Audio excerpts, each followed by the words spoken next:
Resignation any second now. In fact, here he is. He's walking out. Cue the Prime Minister. You can see he's in a great mood as he approaches the podium.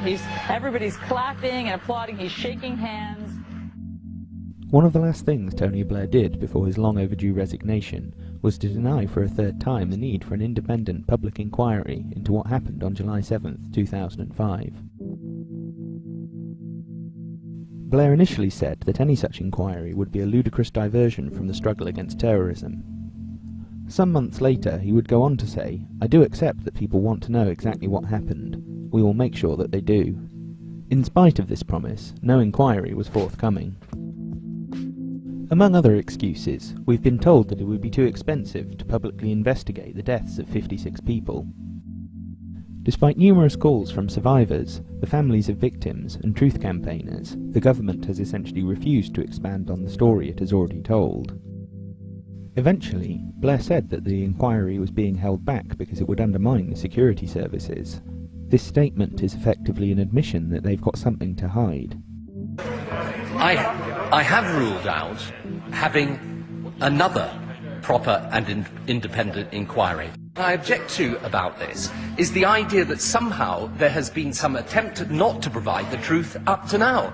I don't believe for a single instant that the Intelligence and Security Committee did not get to the truth. But what we will do is undermine support for our security services. I'm simply not prepared to do it. And we've had nearly 4 years now of no answers to lots of very important questions. The government have stonewalled everything. It's been very, very difficult and continues to be very, very difficult. Accounts of what happened on July 7th are contrasting and varied, and nothing we've been officially told makes any sense. Every aspect of the government's narrative of what happened and who was responsible is dubious. Much of it is contradicted by other sources, eyewitnesses, and reports in the mainstream media. These contradictions, and the questions that arise from them, have led some to believe that the 4 British Muslim men allegedly responsible may have themselves been victims of a much larger conspiracy. A Channel 4 News survey of 500 British Muslims carried out by NOP has found that nearly a quarter do not believe the 4 men identified as the London bombers were responsible for the attacks, and a similar number say the government or the security services were involved. Nearly 6 in 10 of those polled believe the government has not told the whole truth about the July the 7th bombings, and more than half say the intelligence services have made up evidence in order to convict terrorist suspects. Do you think that the government has told the whole truth about the 7/7 bombings? Absolutely not. I don't think them 4 guys did it. They could have just been like passengers on the train and the buses. I think that the government, they were looking for people to blame. It was convenient. While Channel 4's poll did not show this, there is also a significant minority of non-Muslims who doubt the government's story of 7/7. Opinions range from those who believe the government is merely withholding evidence and information, to those that explicitly deny that the 4 alleged bombers were responsible, and those who affirm or suspect that it was some kind of inside job. The only 3 people ever to have been prosecuted in connection with 7/7 were found not guilty, and tensions have exacerbated between those in the mainstream advancing the official version of events and those who are sceptical or advance other versions. Do you know what I'm saying? I know you. We're being victimised. Listen, it is propaganda. Therefore, and the people who were behind the 7/7 bombings, who I believe personally, it wasn't nothing to do with them lads. Nothing whatsoever. Nah, it's a lot of bollocks, man. It's a lot of bollocks. After the trial of the 3 alleged co-conspirators, the ISC published a second report, this one seeking to refute what they call other allegations, more commonly known as legitimate questions and conspiracy theories. The report says, "We caution against believing all that is said or reported, particularly when it is not supported by solid evidence." But the government's version is not supported by solid evidence, and yet is widely and uncritically repeated by the major media. What is supported by solid evidence is that history has shown that Western governments have made a consistent policy of engaging in covert operations, including false flag terrorist attacks. Yesterday's conspiracy theories are today's declassified history. In this context, it is not only our right but our responsibility to ask serious questions about who carried out terrorist attacks and who benefited from them. The war on terror could not operate, either domestically or globally, without an enemy. 4 homegrown British suicide bombers fits the bill perfectly, though how the authorities came to the conclusion that these were the people responsible is not an easy question to answer.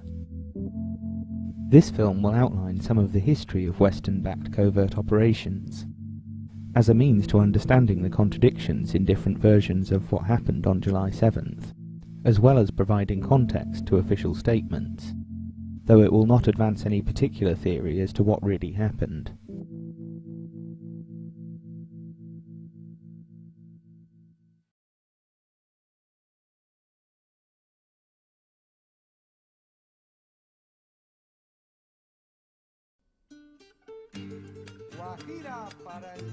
In November 1954, newly elected President of Guatemala, Castillo Armas, was given a ticker-tape parade in New York City and awarded honorary degrees by American universities.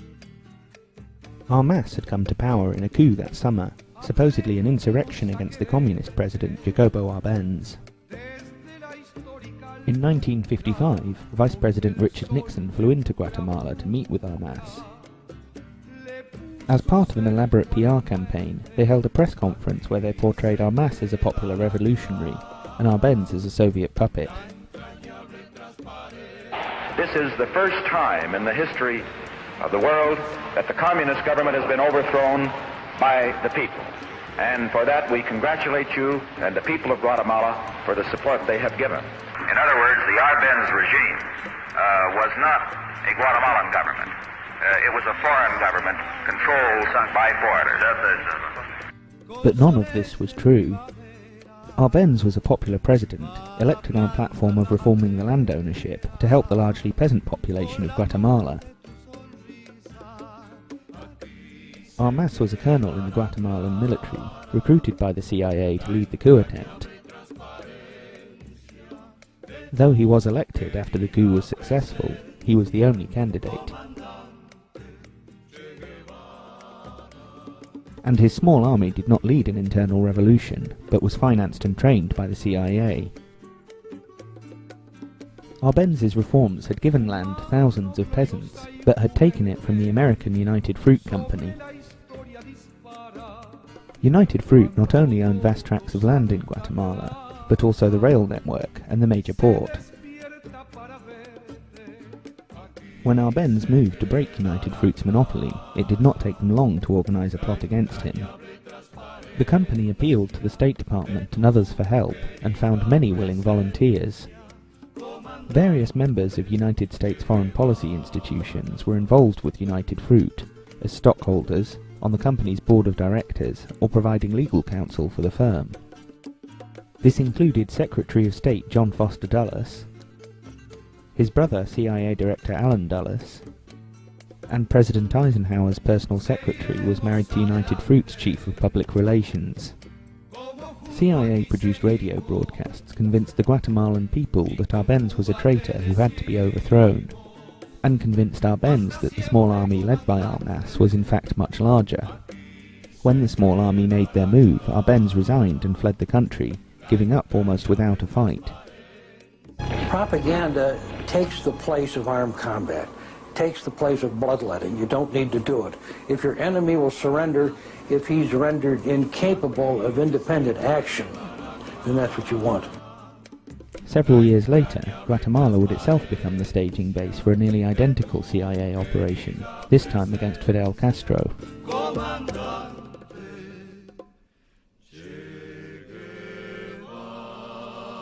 In 1959, 5 years after the CIA overthrew Arbenz, Castro came to power.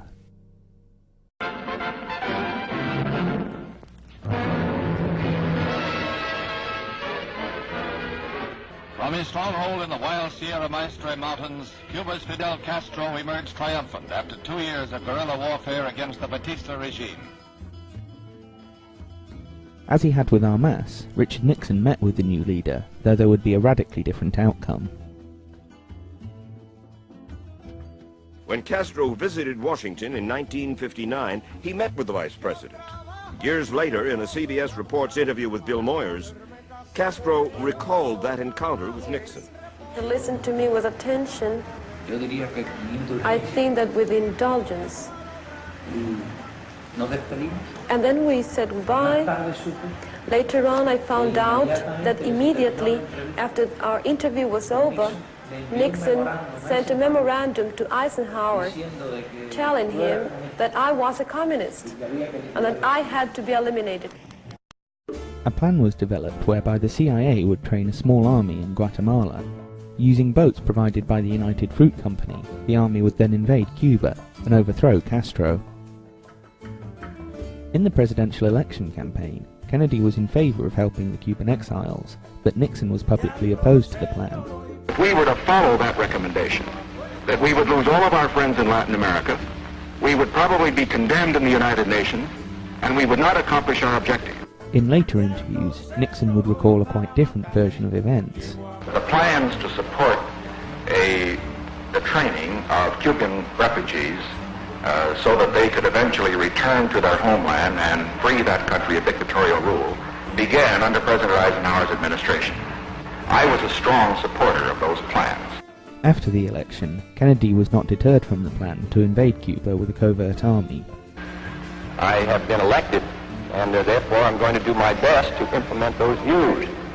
Even as the president-elect speaks, in Guatemala, the force that he has called for in his campaign, the force that Nixon has denied exists, that Eisenhower has created, that Castro has denounced, is getting trained and ready. But Kennedy was insistent that only the CIA-trained exiles would fight, and not the US military. Well, first I want to say that there will not be under any conditions be an intervention in Cuba by United States Armed Forces. This did not stop Kennedy greenlighting an operation using US aircraft, though the CIA and other officials would claim the planes were Cuban. Havana, dawn, Saturday, April 15th.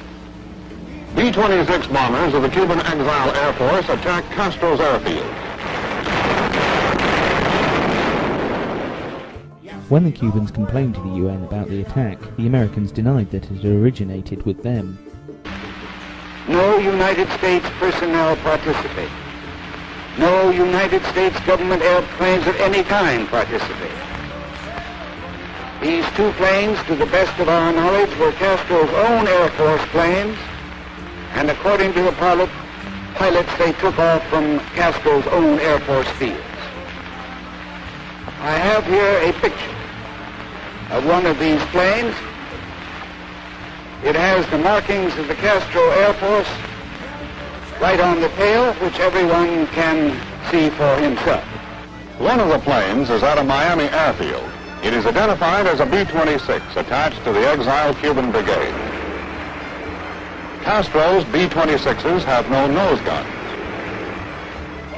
The pilot is identified from a newspaper picture as a member of the brigade. Castro has been dealt a serious blow, but his entire air force has not been destroyed. The crucial fact is 3 jet trainers are untouched. A United States Naval Task Force puts to sea for Caribbean maneuvers scheduled for the next week. United States Marines are at sea in transport to take part in the maneuvers. Dawn, Monday, April 17th, Bay of Pigs, Cuba. You are looking at film shot on the invasion beach by German and Cuban cameramen. In the first hours, the brigade pushes inland. Castro has not yet been able to bring up his tanks and heavy guns. The first communique of the brigade, issued by a Madison Avenue Public Relations Office, reports satisfactory progress. Over the beach are 12 B-26s providing air cover. Shortly after dawn, they are attacked by the 3 Castro jets that survived Saturday's airstrike. 5 of them are shot down. The brigade's 2 supply ships and its communications ship are sunk. Within a few minutes, the men on the beach have lost their air cover and their supplies. Now, Castro can bring up his tanks without fear of air attack. and he can bring up thousands of his milicianos. There is no uprising, there is no sabotage, there is no help from the underground for the brigade. They are 1,500 against thousands. The beach they are on is hemmed in by swamp. They have no air cover. They are running short of ammunition. How can they win? At 3:45 p.m. Wednesday, April 19th, resistance ends. All those who are not killed are taken prisoner.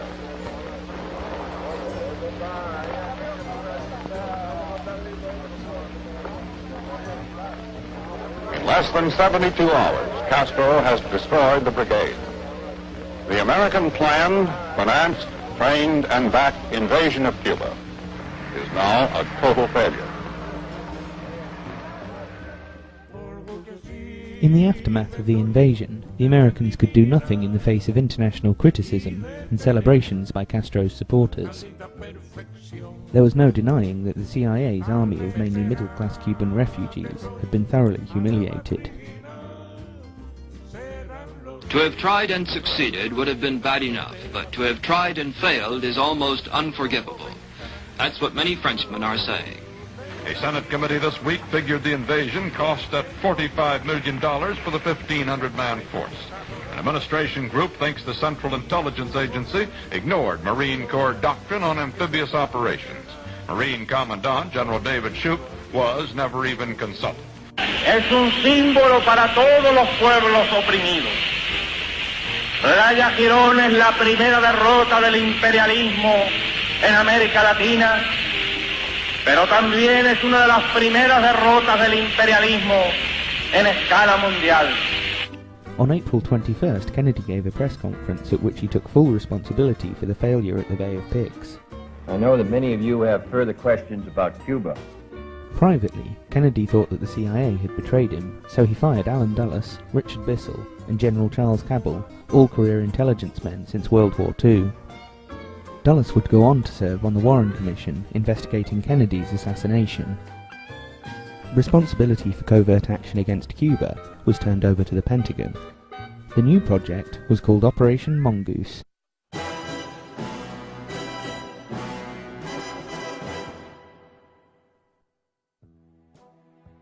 Declassified documents show that Mongoose was not just an operation to kill Castro, but involved a series of schemes designed to cause instability in Cuba, to provoke them into attacking, or to make them look like the aggressors. One such plan, called Operation Good Times, suggested forging a picture of Castro next to beautiful women, gorging themselves on expensive food. The picture would then be widely distributed in Cuba, alongside the caption, "My ration is different." Another plan, called Operation Breakup, aimed to cause aircraft, vehicle and boat accidents in Cuba by smuggling corrosive materials on board. The early years of the space race were fraught with accidents and mistakes. To the directors of Operation Mongoose, however, this was just another opportunity.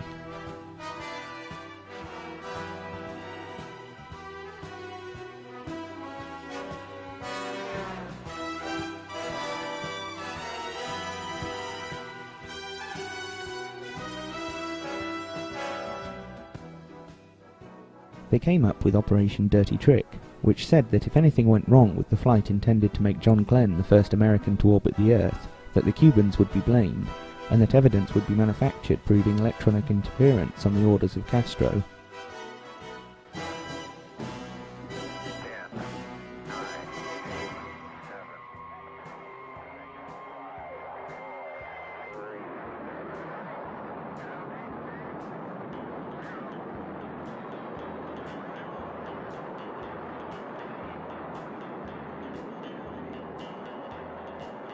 Fortunately for John Glenn, and for Cuba, the mission was a success. The directors of Operation Mongoose would surpass all this with a plan to stage a false flag attack on Guantanamo Bay in Cuba, where the Americans had a naval base. The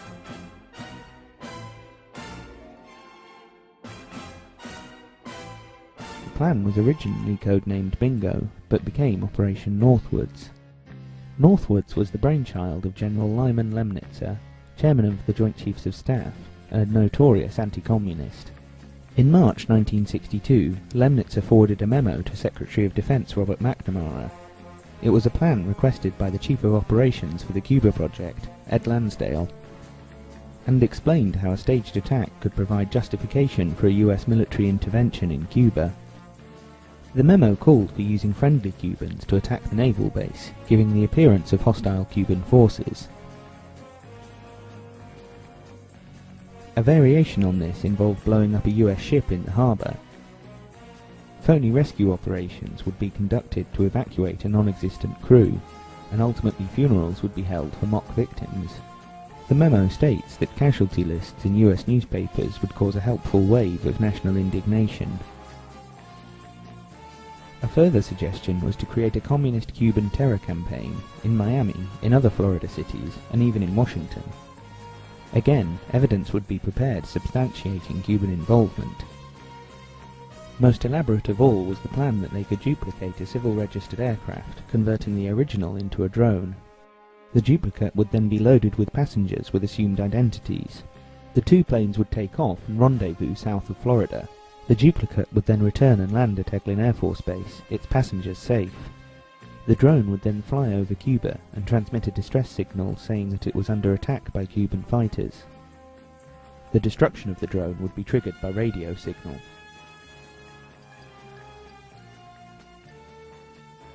Ultimately, Kennedy would reject the plan, finding no greater joy with the Pentagon than he had with the CIA.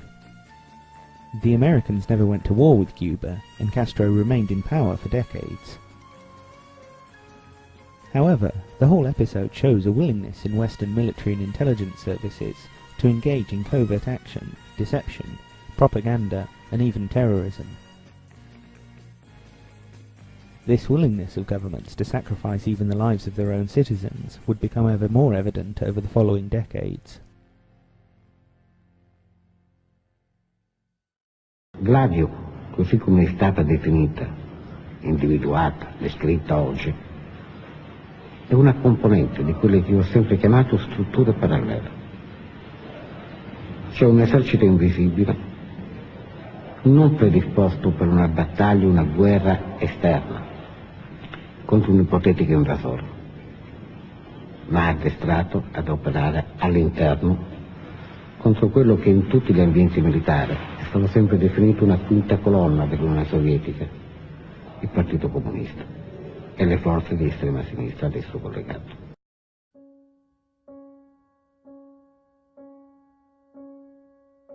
That was the time when the Second World War was over.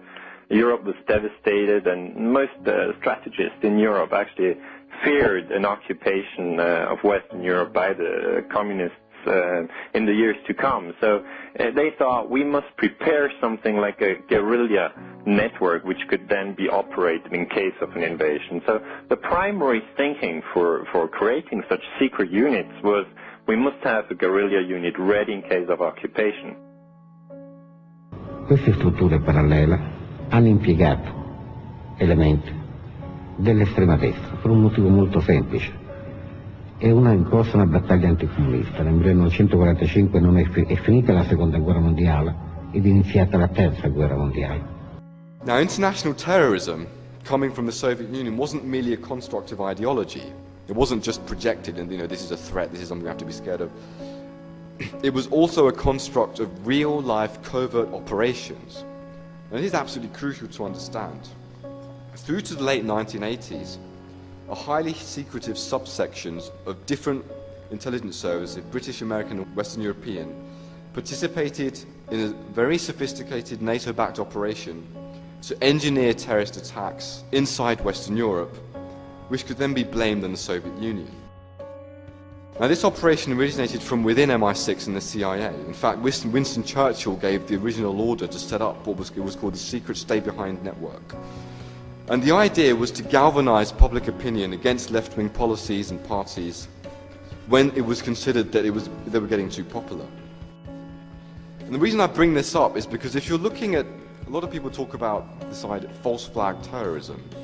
And if you use the term false flag terrorism in mainstream media, you immediately get laughed out of the room as a kook, a deluded fantasist. But what does false flag terrorism mean? False flag terrorism is when you carry out a terrorist attack and you wave a flag which is not your own. That's what a covert operation is about. A covert operation is precisely to carry out an operation where you don't have to take responsibility, where responsibility can be pinned on another party and no one can trace it back to the CIA. That's what it's about. So this is classic false flag terrorism, and it's documented by historical scholarship. Go back to 1969, go to the Italian city Milano, this is in northern Italy, and everybody's shopping for Christmas presents and stuff, and suddenly a lot of bombs go off, and you know, they kill people all over the place, and everybody's scared, and you have this effect of terror. The first effect of terror is fear, you know, it spreads all over the place. And then as a second effect, you need somebody who's responsible for this. And then the message comes out, you know, these were the communists. These were the communists, these were the communists, and people sort of believe this. And now, in 2001 or 2 it was, I think, you have a trial in Italy, and, you know, you find out it was not the communists, it was right-wing people, you know, people from the Catholic, from the other camp. So it was a false flag operation. And then you have an Italian general from the intelligence service, Giandelia Moletti, his name is, and he says, you know, it's true we did this, but we did this together with the CIA. In a small little village called Peteano, and there, you know, you had a few police officers receiving a call saying there's a little car at the woods and why don't you check it out, it seems to have been stolen. Then the police officers go there, and once they're close enough, the car just blows up and they're all dead. This was in 1972, and we found out only in 1984, and that's 12 years later, that in fact he was a right-wing Catholic, you know, an Italian Catholic who staged this in cooperation with the Italian military secret service. The man actually responsible for the Peteano bombing was Vincenzo Vinciguerra. He was a member of right-wing terrorist groups Avanguardia Nazionale and Ordine Nuovo. To make it look like communists were responsible, he'd scratched a 5-pointed star, the symbol of the Red Brigades, into the car's bonnet. During the investigation, an Italian explosives expert forged a report into what the bomb was made of. Also a member of Ordine Nuovo, the expert said that the explosive used was the one favoured by the Red Brigades, when in fact it was from a Gladio stash. Once his guilt had been established, and he was no longer protected by the security services, Vinciguerra became very candid about how Gladio operated. Bisognava attaccare I civili, quello che è il popolo, le donne, i bambini, le persone innocenti e strane ad ogni gioco politico, per una ragione semplice, perché bisognava obbligare questa gente, l'opinione pubblica italiana, a rivolgersi allo Stato, a rivolgersi al regime per chiedere maggiore sicurezza. Il ruolo della destra d'Italia è stato proprio questo. Si è messo al servizio di apparati di Stato che hanno alimentato una strategia che giustamente è stata definita della tensione, in quanto bisognava portare la gente ad accettare in qualsiasi momento, nell'arco di un trentennio, dal 1960 al 1985-86, la possibilità di uno stato d'emergenza. Quindi la gente avrebbe barattato molto volentieri parte della sua libertà con una sicurezza, con la sicurezza di poter camminare sulle strade, viaggiare sui treni, salire sugli aerei, entrare in banca. Questa è la logica politica che sta dietro tutte le stragi, che rimangono impunite proprio perché lo Stato non può condannare se stesso o proclamare se stesso colpevole di quello che ha fatto. Quando io parlo di ideale, io parlo oggi di un ideale di verità, non è più un ideale ideologico. Io sono giunto alla conclusione, non da oggi, che il fascismo è stata un'esperienza storica che è definitivamente tramontata, che è stata artefattamente mantenuta in vita. Quindi diciamo un ideale di verità rivolto non soltanto al passato ma anche al presente e al futuro. Questo ideale di verità esclude che io possa pentirmi di ciò che ho fatto, perché ciò che ho fatto, giusto o sbagliato che possa essere giudicato, l'ho fatto credendo profondamente e continuo a credere.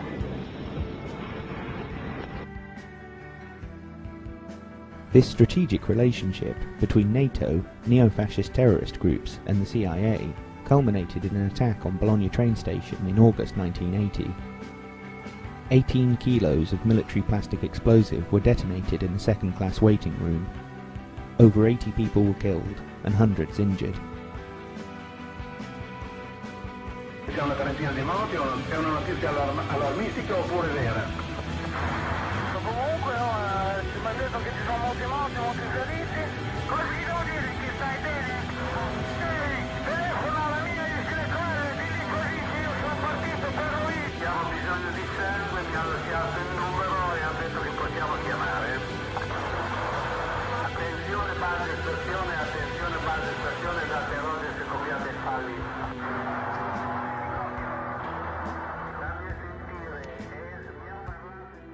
A series of trials ensued in Italy.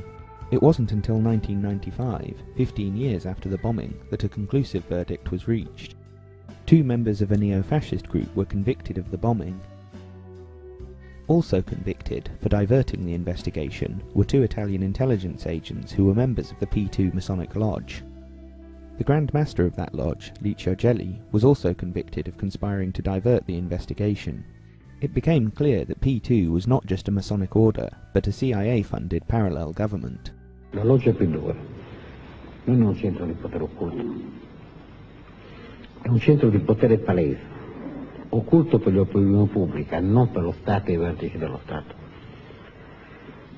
che ha svolto la sua funzione ben precisa in questa battaglia anticomunista e che io considero una di quelle strutture parallele che possa equiparare a Gladio, non con compiti militari, ma con compiti di politica interna, di sovversione interna. A list of members of the lodge was found in a raid on Licio Gelli's house in 1981. Among the 962 names were those of the heads of all 3 intelligence services, 48 MPs, industrialists, bankers, media moguls, journalists, civil servants, judges, military officials, and Silvio Berlusconi.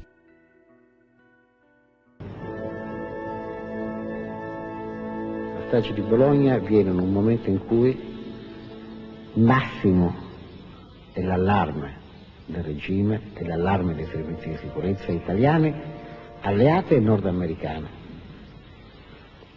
per la potenza elettorale raggiunta dal Partito Comunista Italiano.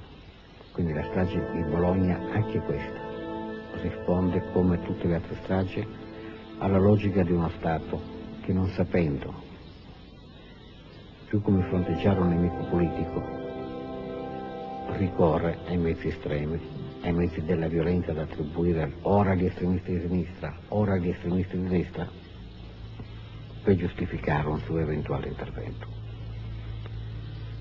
Non c'è altra verità sulla strage di Bologna. Also found in the raid on Licio Gelli's house was US Army Field Manual 3031.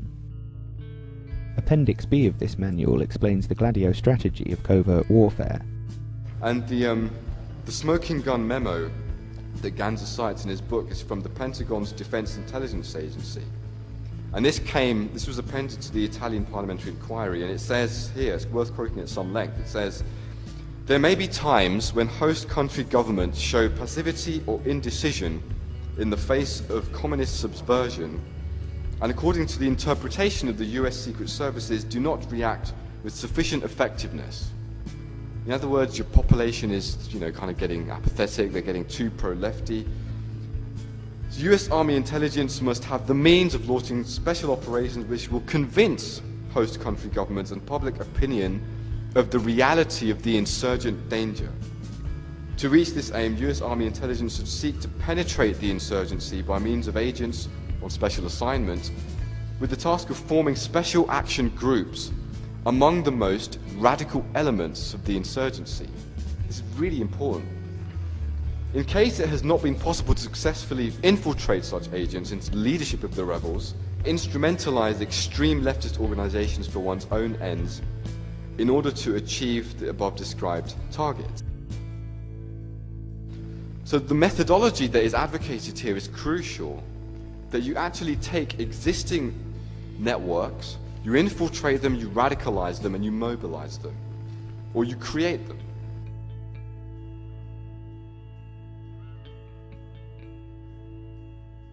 The Americans have dismissed the document as a Soviet forgery, but the strategy is in keeping with that described in the Northwoods memo and in numerous other declassified documents from covert operations. I never heard such a thing, frankly. I don't know the origin of the statement, and you can find any statement in any country. I mean, you can find jackass statements anywhere. I suspect it is an authentic document. I don't doubt it. I never saw it, but it's the kind of special forces military operations that are described. Era un documento che mi consegnò un mio carissimo amico che faceva parte della CIA prima di rientrare in sede. Disse: prenditi questo, quando hai un ritaglio di tempo leggitelo. Le Brigate Rosse sono state infiltrate con notevoli difficoltà, perché erano una struttura molto chiusa e direi anche efficiente, ma tuttavia ci sono state anche delle infiltrazioni notevoli che hanno portato a ottimi risultati. Oggi un uomo si ritrova in tutto, non ha in una battaglia ideologica propria. Si proclama nazionalsocialista, ma in realtà il suo capo, fino ad altri, ha lavorato per lo Stato Maggiore delle Forze Armate NATO dell'Est, è stato un esperto del Sibel e ha reclutato uomini per queste strutture parallele. Now this whole process that continued up to the late 1980s generated immense fear throughout Western Europe. I mean, Ganda documents very real bombings, very real civilian casualties in Italy, Spain, Germany, France, Turkey, Greece. The EU actually issued a resolution on this in the early 1990s. This process was instrumental in legitimizing the crackdown on domestic left-leaning dissent inside Western Europe and legitimizing interventionism abroad throughout the Cold War.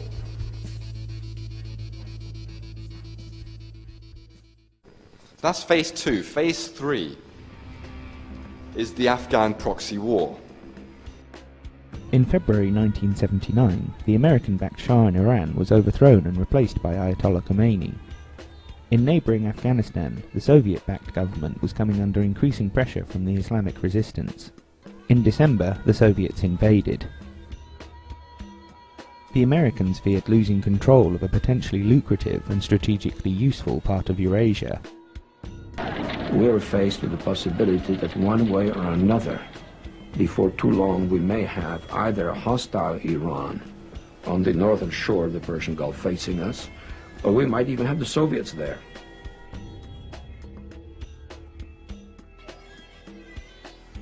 As they had with the fascists in Italy, Western policymakers saw an opportunity. From 1979 to 1989, billions of dollars flooded into Afghanistan in support of the Mujahideen. Weapons were provided, and camps set up to train the holy warriors in the tactics of guerrilla warfare and terrorism to use against the Soviet invaders.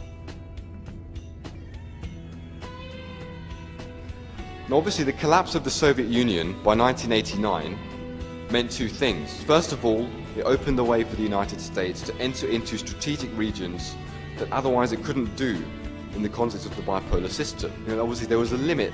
They couldn't go all the way into Eastern Europe because the Soviet Union, that was their doorstep. Suddenly, with the USSR down, the entire world was for the taking. But there was also significant problems. For now, with the USSR down, there was no gigantic monolithic threat by which to legitimize the same paradigm of power politics. But not to worry, the process of creating such a threat was well underway already 10 years earlier in 1979. In June that year, the United States commenced covert operations in Afghanistan to exploit the potential for social conflict.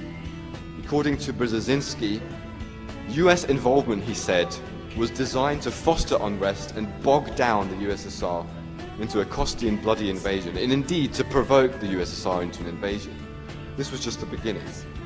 And that will deal first with Iran, then with Afghanistan and the regional implications. Brzezinski was, in the Carter administration, the chief visionary of how this policy might be carried out. even before the Soviets invaded, as he watched their proxy client Communist Party in Afghanistan get into trouble during the first months of 1979, he began to think about whether or not the United States, by aiding the resistance to the Soviet-sponsored Communist Party, might begin to roll back Soviet influence in Central Asia and also just embarrass the Soviets in their effort to expand their influence globally. And after the invasion, Brzezinski wrote a memo to President Carter in the last days of 1979. That's now on the public record. It's really a fascinating document.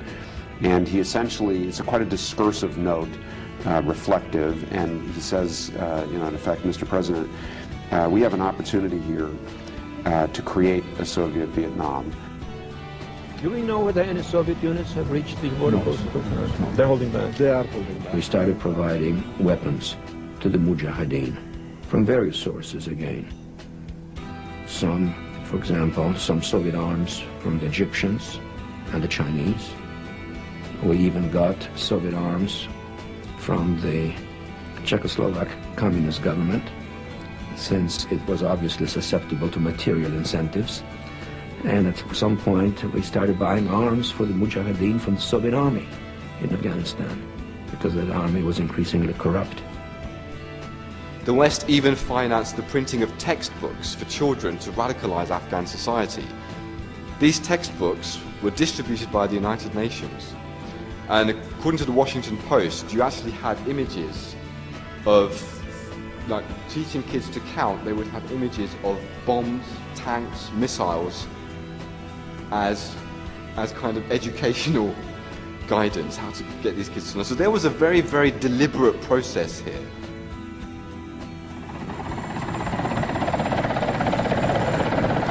U.S. National Security Advisor Brzezinski flew to Pakistan to set about rallying resistance.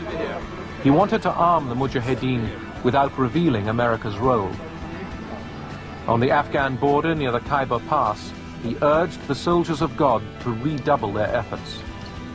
We know of their deep belief in God, and we are confident that their struggle will succeed. You know, that land over there is yours.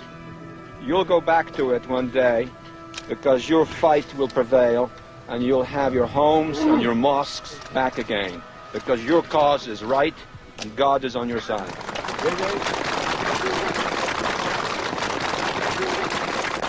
The purpose of coordinating with the Pakistanis will be to make the Soviets bleed for as much and as long as is possible. Essentially, under Bill Casey, the CIA created a three-part intelligence alliance to fund and arm the Mujahideen, and initially to harass Soviet occupation forces, and eventually they embraced the goal of driving them out. And the three-way alliance, each of the parties had a distinct role to play. For the Saudis, their intelligence service primarily provided cash. Each year, the Congress would secretly allocate a certain amount of money to support the CIA's program. After that allocation was complete, the U.S. intelligence liaison would fly to Riyadh, and the Saudis would write a matching check. The U.S. role was to provide logistics and technological support as well as money. And the Saudis really collaborated with Pakistan's intelligence service, ISI, to really run the war on the front lines. It was the Pakistani army, and particularly ISI, that picked the political winners and losers in the jihad. It wasn't until really between about 83 to 85 that the forces in Washington who asked the question, well, maybe we can win this. Let's not put in $100 million a year worth of weapons. Let's put in $1 billion worth a year worth of weapons. The billions of dollars would eventually pay off. The Soviets withdrew from Afghanistan, their system rotting and bankrupt. The intelligence alliance had succeeded and had a new proxy force for covert operations. Over the following decades, militant Islam would become a useful force to inflict on target countries. I'll begin with a statement that I found. I was doing research into the background of 9/11 and terrorism, and I found a book by a well-known Swiss TV journalist by the name of Richard Lebevier called Dollars for Terror. One thing struck me, I mean, it's a very good book, but one statement struck me. He interviewed a CIA analyst, anonymously, who said to him regarding the whole policy towards Al-Qaeda and Islam. He said, quote, "The policy of guiding the evolution of Islam and of helping them against our adversaries worked marvelously well in Afghanistan against the Red Army.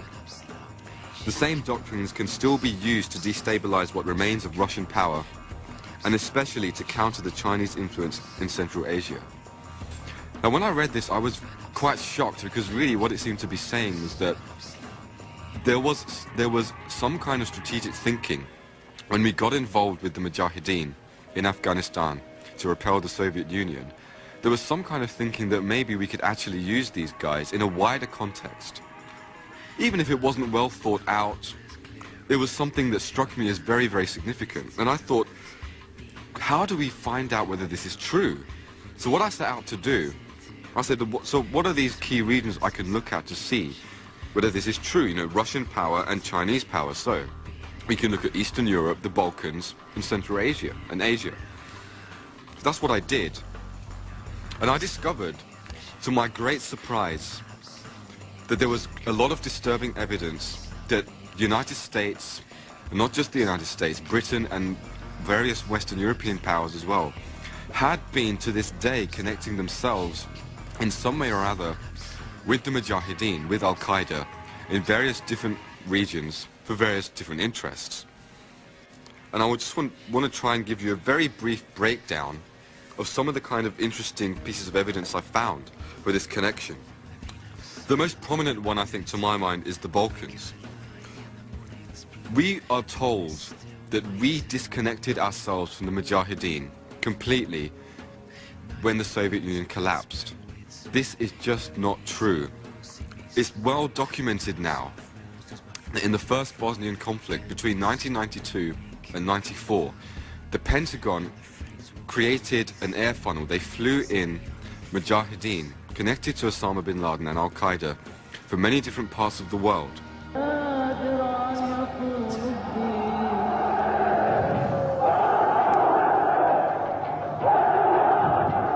In the heart of Europe, thousands of Arab fighters. Zenica, 1995. They'd come to wage holy war in support of the Bosnian army. Their commanders had bigger plans. I mean, they landed in Bosnia in various places, and they used them to try and manipulate the Bosnian conflict in a certain direction. Whatever one may think of our motive for getting involved in the Bosnian conflict, whether it was humanitarian or not, is besides the point. In doing so, we connected ourselves with people who are connected to terrorism. And subsequently, as a result of that, Bosnia has been described as a safe haven for terrorists in Europe, a launching pad for European terrorist operations. Just to give you an idea of the documentation that is available, this was confirmed, the existence of this liaison between the United States and Britain and the Mujahideen. One of the most prominent sources was the Dutch report into what happened at Srebrenica, the official inquiry that happened a few years ago. And that was based on Dutch intelligence sources. I tried to draw connections between these kind of liaisons and terrorist attacks. So I looked at the 1993 World Trade Center bombing, and I also looked at the 1998 US Embassy bombings. And again, I found disturbing reason to believe that this kind of connection had a direct impact in undermining our ability or willingness to deal with these terrorists who were quite directly involved with operations on US soil. Just to give you an idea, the mastermind of the first World Trade Center bombing in 1993, Sheikh Omar Abdul Rahman, kind of commonly known as the Blind Sheikh. This guy was basically, obviously, he was involved deeply in the 1993 World Trade Center bombing. He was the guy who headed the main Al-Qaeda cell in the United States that carried this out. What I discovered was that the blind sheikh was also deeply involved in recruiting mujahideen, not just during the war in Afghanistan, but also for the Bosnian conflict. His Al-Kifa Refugee Center, which was based in New York, Brooklyn, was originally, prior to the 1990s, was funneling finances and recruiting people to go and fight with the CIA in the war in Afghanistan to repel Soviet occupation. Many reports now confirm that in 1993 it switched its operations to Bosnia. And we didn't just stop then. Back to the Balkans, Kosovo, Macedonia, 1996 to 2003. Again, this is not unusual. This is pretty conventional stuff. Ethnic violence broke out between Albanians and the Serbs. In my 7/7 book, again, I discuss how a lot of this violence was again orchestrated quite consciously by the United States and Britain.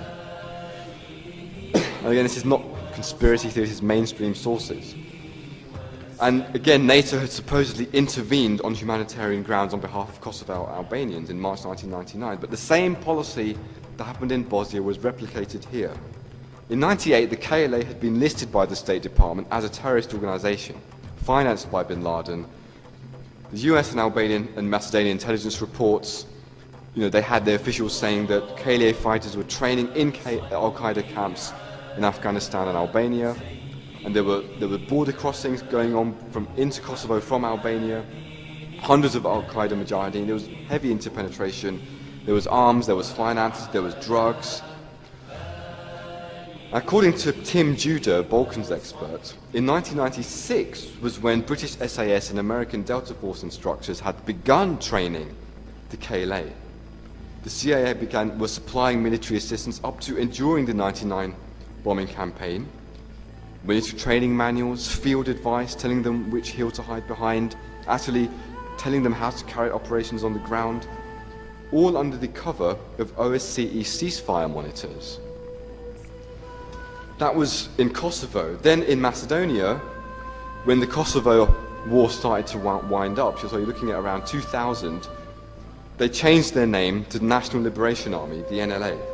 Its links with Al-Qaeda were as strong as ever, that these were very heavily interpenetrated with Al-Qaeda. But the NLA was still receiving US military assistance. Scott Taylor, who is one of Canada's top war reporters and former soldiers, he went to Tetovo in 2001, and he came back and he wrote an article saying there's no denying the massive amount of material and expertise supplied by NATO to the guerrillas. This was at a time when NATO was on the outside offering Macedonia peacekeeping assistance. And Macedonia was actually seriously considering this. But they eventually realized as well that some of this was that there was a kind of tacit agreement. And this continued by June 2002. A secret European intelligence report was leaked through a think tank to Dutch national radio, and it documented ongoing NATO arms and training to the NLA. So this continued, this strategy of tension continued. So why the Balkans? General Sir Mike Jackson, who he commanded NATO troops at the time in the region, and he made a statement in 1999. He said, "We will certainly stay here for a long time in order to guarantee the safety of the energy corridors which cross Macedonia." And he was, of course, talking about the Trans-Balkan pipeline planned to pass through Bulgaria, Macedonia and Albania, the main route to the west for Central Asian oil and gas. What we had now in Iraq, in the ongoing Iraq war, was that we have Special Air Service, SAS, these are the British Special Forces. And in one case, they dressed up as Muslims, really wearing a wig and wearing the sort of clothes a Muslim would wear. In 2005, we had them in Basra being caught by the Iraqis who said, "Gee, why do you guys dress up like that?" And they then found the car was full of explosives nearby. The two men, who were later confirmed as belonging to the Special Reconnaissance Regiment of the SAS, were taken to a Basra police station. Two British soldiers have been arrested by the Iraqi authorities in Basra tonight after apparently firing at police. Angry scenes erupted as crowds, hurling rocks and petrol bombs, attacked a British armoured personnel carrier. One soldier was engulfed by flames as he escaped. The Ministry of Defence said it was trying to get access to the two servicemen, but refused to confirm reports that they were Special Forces personnel working undercover. The British Army sent in armoured personnel carriers and helicopters in an assault on the prison. The locals in Basra fought back, and in the ensuing battle 7 Iraqis were killed and 43 injured.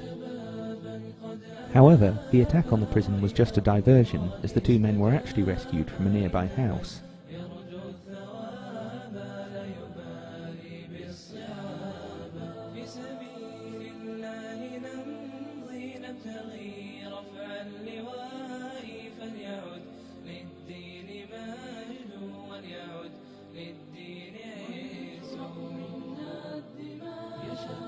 After the rescue operation, General Sir Mike Jackson commented, "Let me make it clear that it was important to retrieve those two soldiers. The British Army looks after its own."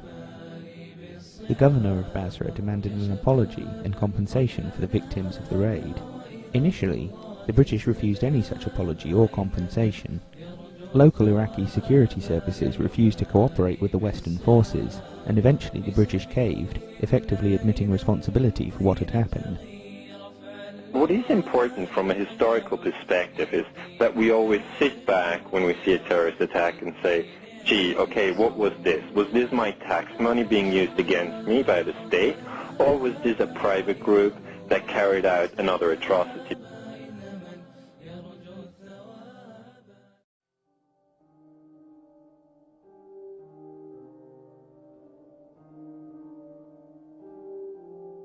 The official version of what happened on the morning of July 7, 2005, says that 4 men killed themselves and 52 other people in intentional suicide attacks. 3 of the alleged bombers were British-born Pakistanis who grew up in Yorkshire: Mohammed Sadiq Khan, Shahzad Tanweer, and Hasib Hussain. The 4th alleged bomber, Jermaine Lindsay, was born in Jamaica but grew up in Britain and converted to Islam when he was 15. The British government's story of what happened, how and why is contained in 3 reports comprising just over 200 pages. There is virtually no forensic physical evidence in the public domain. The first 2 reports were published simultaneously in May 2006, 10 months after 7/7. One was a Home Office narrative of events written by an unknown civil servant. It is full of cryptic and ambiguous statements, and offers almost no evidence in support of its claims. The second 2006 report was written by the Intelligence and Security Committee, who are handpicked by the Prime Minister to oversee the British intelligence agencies. The report devoted only 5 pages to the question of what MI5 knew about the 4 alleged bombers before 7/7. However, evidence presented at the trial of 7 men accused of planning a fertilizer bomb attack showed that MI5 knew far more than the ISC had reported.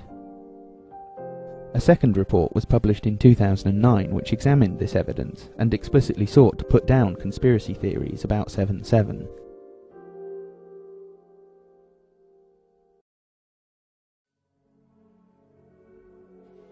The official version of how the 4 alleged bombers got to London on the morning of July 7th is intensely problematic.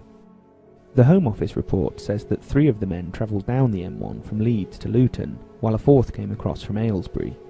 Leaving their cars outside the station, the 4 then put on rucksacks at 6:49 AM. The report then has the 4 men entering the station at 7:15, being pictured on CCTV at 7:21 heading towards the platform, and catching the 7:40 train to King's Cross Thameslink station in London. Even this part of the government story, which should be so straightforward, is riddled with factual errors. Numerous questions arise from this. Initial reports had the men taking the 7:48 train to London. 7:48 is the time that appears in a BBC documentary broadcast as part of their science series Horizon. 7:48 AM. The train leaves Luton Station. 8:26 AM. The 4 bombers arrive at King's Cross Station and walk to the Underground. The account provided by Horizon, and others in the mainstream media, has one immense flaw. The 7:48 train would not have got the 4 to London in time to catch the tube trains they supposedly bombed. But in the Home Office narrative, the men took the 7:40 train to King's Cross. Satisfied that they'd got the truth, the mainstream media widely repeated this version of events. But an independent researcher found out that the 7:40 train was cancelled that morning, and so the Home Office were caught making a blatantly false statement. Researchers have found out the actual train times from Luton to London that day, as well as the times that the affected tube trains departed King's Cross. From this we can establish that the only train that actually ran that morning that would have got the 4 men to London in time to catch the tube trains was the 7:24, delayed to 7:25. Research by July 7th Truth campaigners found that Scotland Yard had never given the Home Office a time for the train. The police also claimed that it was them that had first alerted the Home Office to the mistake, though researchers and truth campaigners had been doing this for months. In July 2006, then Home Secretary John Reid admitted the mistake. It then took more than a year for the Home Office to publish an update to their account. Perhaps unsurprisingly, the amendment doesn't make much sense. The new version has the men putting on their rucksacks twice, once at about 6:49 and again at about 7:14. It also has the 4 men entering the station just after putting on their rucksacks for the second time, at about 7:14. At that time, this was the only CCTV image available from Luton Station that morning, and it shows the men entering the station at nearly 7:22. If the timecode on the CCTV is correct, then this only leaves around 3 minutes for the 4 men to enter the station, buy tickets, locate the correct platform and walk to it. This is no mean feat in a busy commuter station, particularly on a morning with many disruptions. From the summer of 2008 onwards, more CCTV images have been released, but they only pose further questions about what we've been told. In many of the frames there is no date or timestamp visible, making it impossible to verify when the footage was recorded. It is impossible to identify any of the men, or the car, in the frames purportedly showing them driving down from Leeds. And there are no images of Jermaine Lindsay driving across from Aylesbury, only this footage of unidentifiable people and vehicles in Luton Station car park. In the frames from Woodall motorway services, Shehzad Tanweer is clearly shown wearing white trousers. But in the pictures of the 4 men entering Luton Station, Tanweer's trousers are black. No one can be identified in the images showing 4 men putting on rucksacks and heading towards Luton Station, but the timecode is consistent with the original CCTV image. At the trial where this footage was first shown, it was explained that the timecodes on some of the CCTV images are wrong. If this is true, then it is surprising that a train station, so reliant on accurate timing, would have so many cameras that showed the wrong time. The Information Commissioner has yet to release a conclusive timeline of events. In the footage of the 4 going through the ticket barrier and down onto the platform, the timecodes are largely blurred out. But in the original frames, the timecodes would have been clear. Regardless of whether the clocks were accurate, or a few minutes fast, the video couldn't have shown the men catching a train at 7:40 or 7:48. The original Luton CCTV image was released less than 2 weeks after 7/7, so how did the Home Office get it so wrong when they published their narrative account almost a year later? The last images of the 4 on 7/7 show them walking through King's Cross Station and towards the Underground. There are no frames of them walking towards particular tube platforms or getting on trains that were later affected. In the last frames of this clip, a timestamp is visible, the 7th of July 2005, 8:26 AM. Even if these clips are authentic, they provide little confirmation of the government's story. When John Reid admitted the mistake about the train time from Luton, the father of one of the victims said that it raised concerns about the accuracy of the rest of the report. For many people, the release of the CCTV images will not have dispelled these doubts.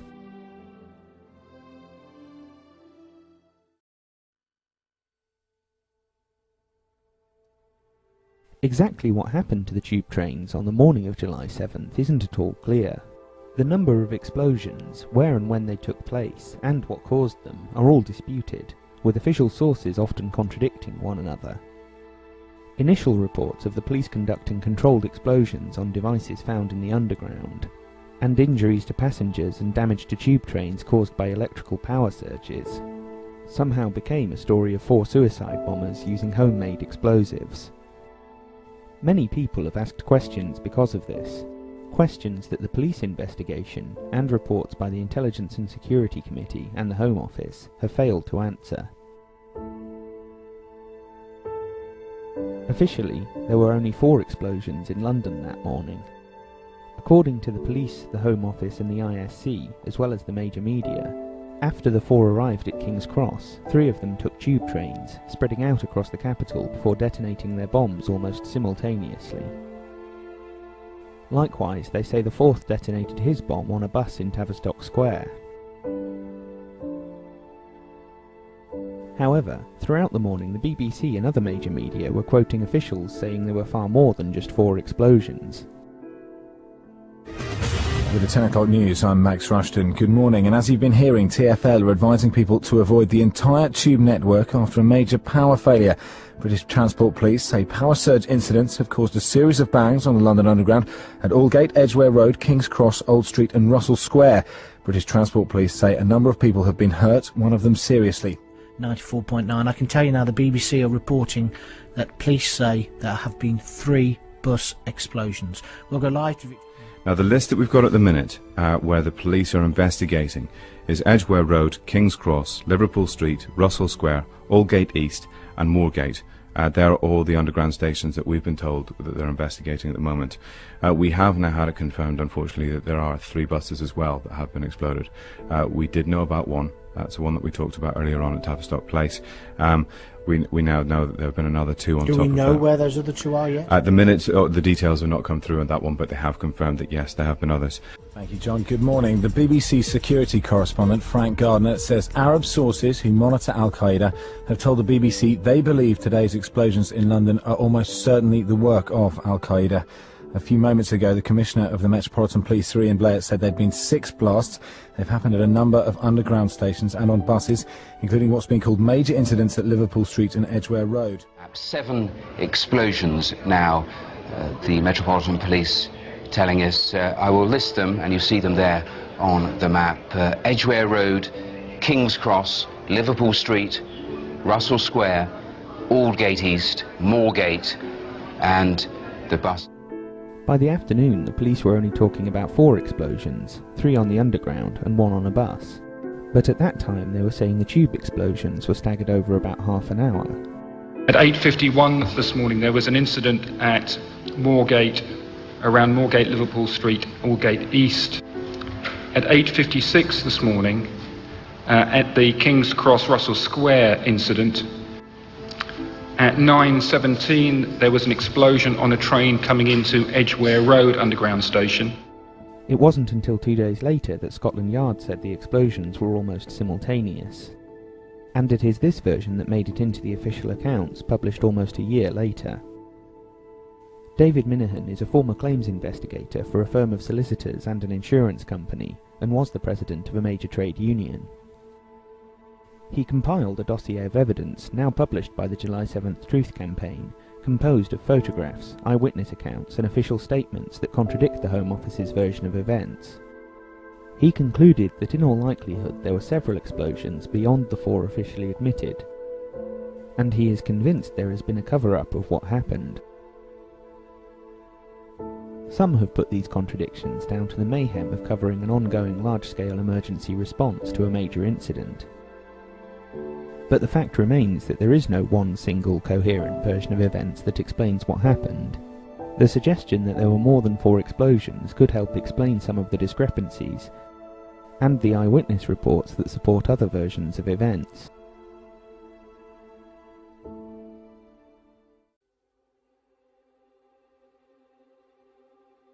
It is unclear exactly where in London's tube network the explosions occurred that morning, and which direction the trains were heading in when the explosions hit them. Official accounts show glaring contradictions on this issue, any one of which casts doubt on the government's story.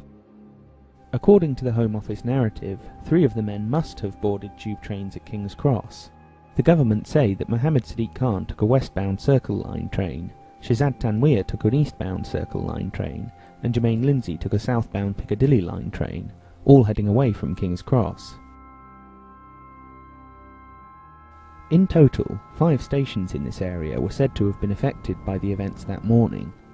Aldgate, Aldgate East, Liverpool Street, Moorgate and Old Street were all reported by officials in the media as possible explosion sites. At 10:20 that morning, the Metropolitan Police issued a press release naming Liverpool Street, Aldgate East and Moorgate stations as being involved. By 12:30, Aldgate East had become Aldgate, but Liverpool Street and Moorgate were still on the list. Shortly afterwards, then Home Secretary Charles Clarke described 4 explosions to the House of Commons, saying one had occurred between Aldgate East and Liverpool Street. This isn't just a question of different tube stations, but of different lines on the tube altogether. According to the Home Office narrative, there was only one explosion on an eastbound Circle Line train. Going out of Liverpool Street, an eastbound Circle Line train goes to Aldgate. However, this witness describes travelling westbound on the Circle Line, on a train that was clearly affected by whatever happened. Yeah, but a lot of head injuries, a lot of head and facial injuries, because obviously the glass. But I know you started at the beginning. Were you on the Aldgate East train? Yes. Yeah. No, it was the Circle Line train, westbound, we were between Aldgate Station and Liverpool Street, but they made us go back via Aldgate rather than towards Liverpool Street. And you were on the train where the explosion was? Yes, on the train. If there was an explosion on a westbound Circle Line train heading towards Liverpool Street, then it was also heading towards King's Cross, something the government's narrative can't explain. Consistent with what Charles Clarke had said, it also appears a Hammersmith and City Line train was affected. Mike Brown, the chief operating officer for the London Underground, said that all of the trains were evacuated within an hour, except for one involved at Russell Square. But passengers on a Hammersmith and City Line train, probably 235 on its way from Aldgate East to Liverpool Street, spoke of waiting 2 hours to be rescued. Saira Khan wrote an account for MSNBC describing the passengers waiting on the train without any explanation being given to them. When the train was eventually evacuated, the passengers were taken out through Aldgate East Station, put on buses and taken away from the area. The police then took everyone's names and addresses and accounts of what people had seen. An interview in The Independent with another witness, Manjit Danyal, suggests a reason for the secrecy. She said, "There were a few sparks and I thought it was just a power surge. Then I saw this fireball a few carriages in front of me and everything went black." She went on to describe carnage, people covered in blood and people screaming out saying they were dying. But this train was travelling towards Liverpool Street and therefore towards King's Cross, and so if people were injured or killed on it, it couldn't have been suicide bombers travelling from King's Cross. Further complicating matters is the account of Will Lamb, who says that he was travelling in the opposite direction on the Hammersmith and City Line, towards Aldgate East. I got onto the train and it went towards Aldgate East, and suddenly there was this huge shake and a big gust of wind. The passengers on this train also had to wait for 2 hours for help to arrive. I remember about 11 o'clock they actually got some people down from the rear end of the tube, walking all the way to the front to talk to the driver, and there was rumours that there might be a evacuation, and at this point everybody was quite worried, but I personally remember thinking I can't panic, because that's the worst thing you can do in a situation like that. You got to remain calm, work with the people around you and get out there as quick as you can. CCTV images from Liverpool Street show passengers boarding a Circle Line train before it departs towards Aldgate.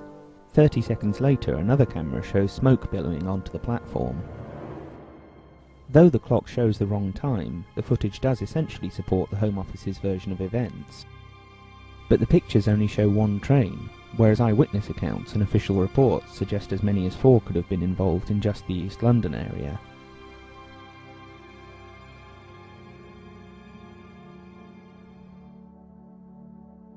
A Transport for London press release from July 7th has the train affected on the Piccadilly line heading northbound towards King's Cross.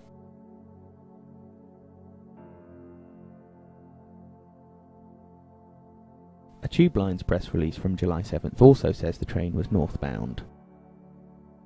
Likewise, the Manchester Evening News ran an article describing an explosion on a train pulling into King's Cross station. This was changed 2 days later to say that the train was headed southbound, away from King's Cross and towards Russell Square. This didn't stop the Independent printing a timeline the following day that still talked about a northbound train.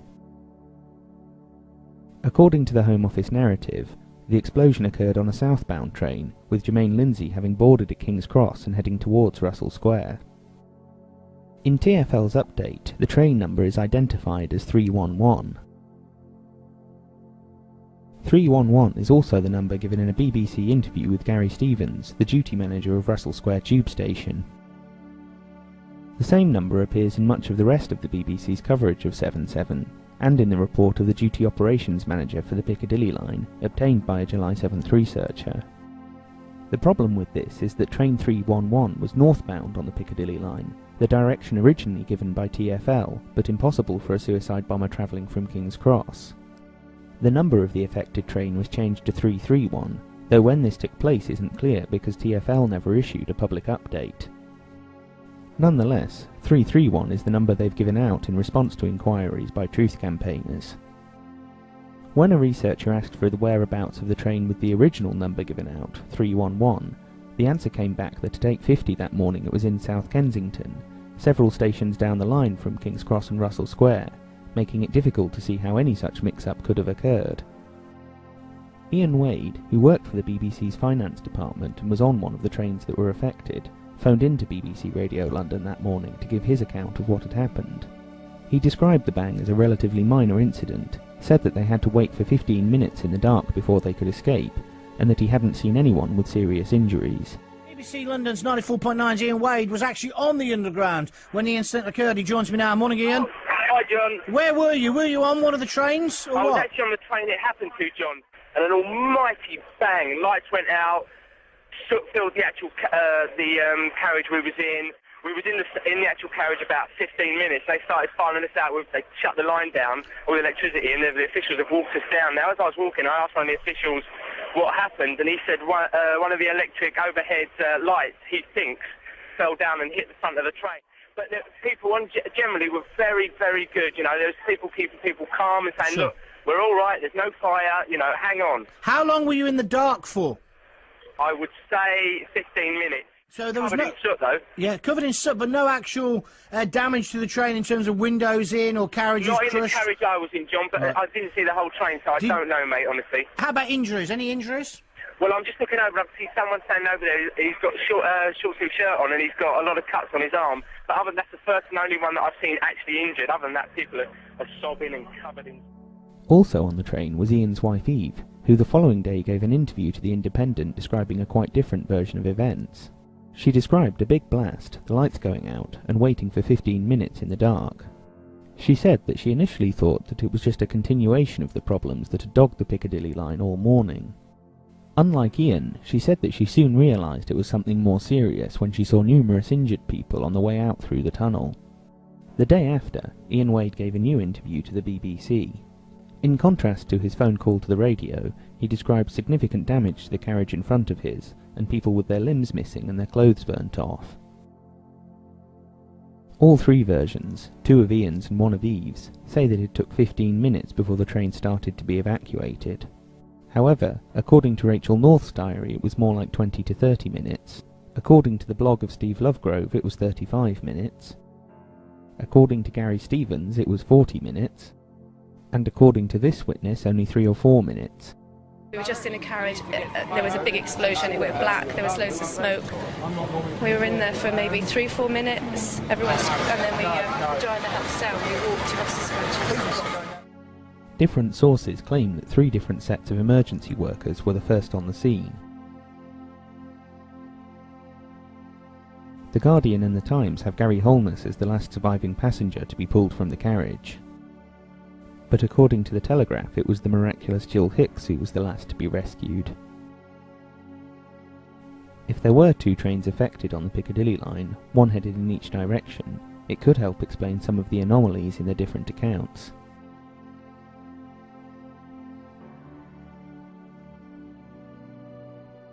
There are similar problems in the accounts of what happened at Edgware Road.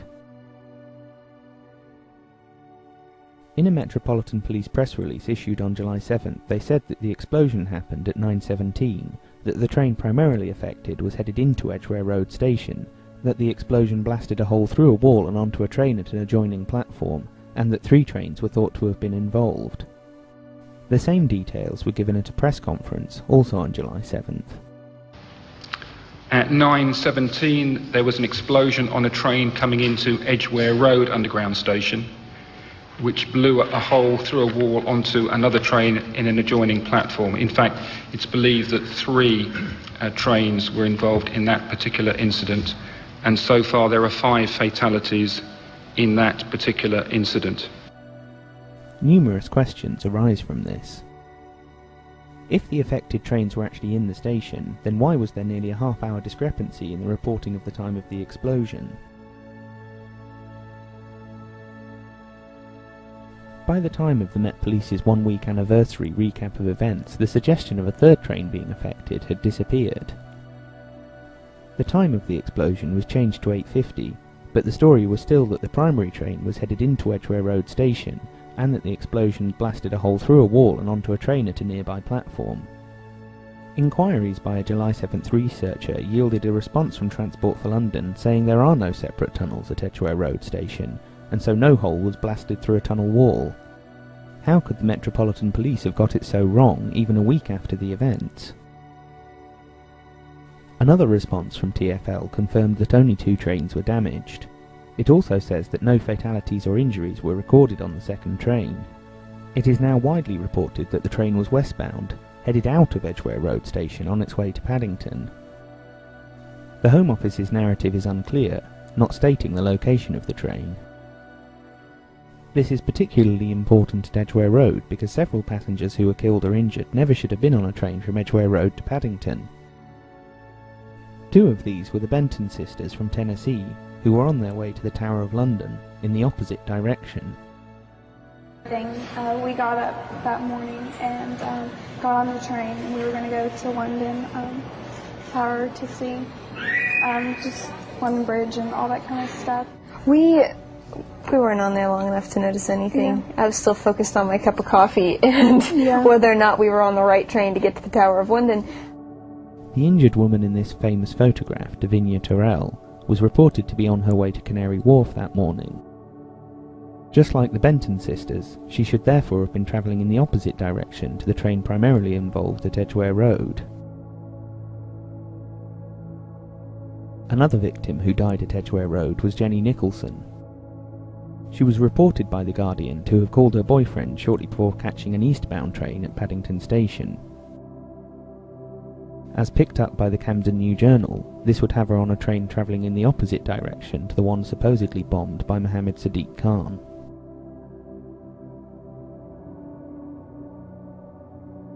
Someone else who should not have been travelling from Edgware Road to Paddington was David Fowlkes. A young man from Oldham, David was just starting work as a trainee with the Guardian newspaper. He was meant to get off the tube network at Edgware Road, and so should never have been on his way to Paddington. That particular morning was David's first trip to London. He was just 22, but he'd never travelled on the Underground, and I'm a regular traveller on the Underground, and he asked me what to do. And I told him he was only going 3 stops. The train always stops at every stop. When the doors open, take 2 or 3 paces forward, tuck yourself in out of everybody's way, and when the doors open for the 3rd time, get off. Shortly before Christmas 2007, post-mortem reports were sent out to the families of victims. This was done without any kind of warning, or even asking the families whether they wanted to know the details. David's father Graham said at the time that there were fundamental differences between what they'd seen when they'd viewed their son's body, and what the post-mortem report said.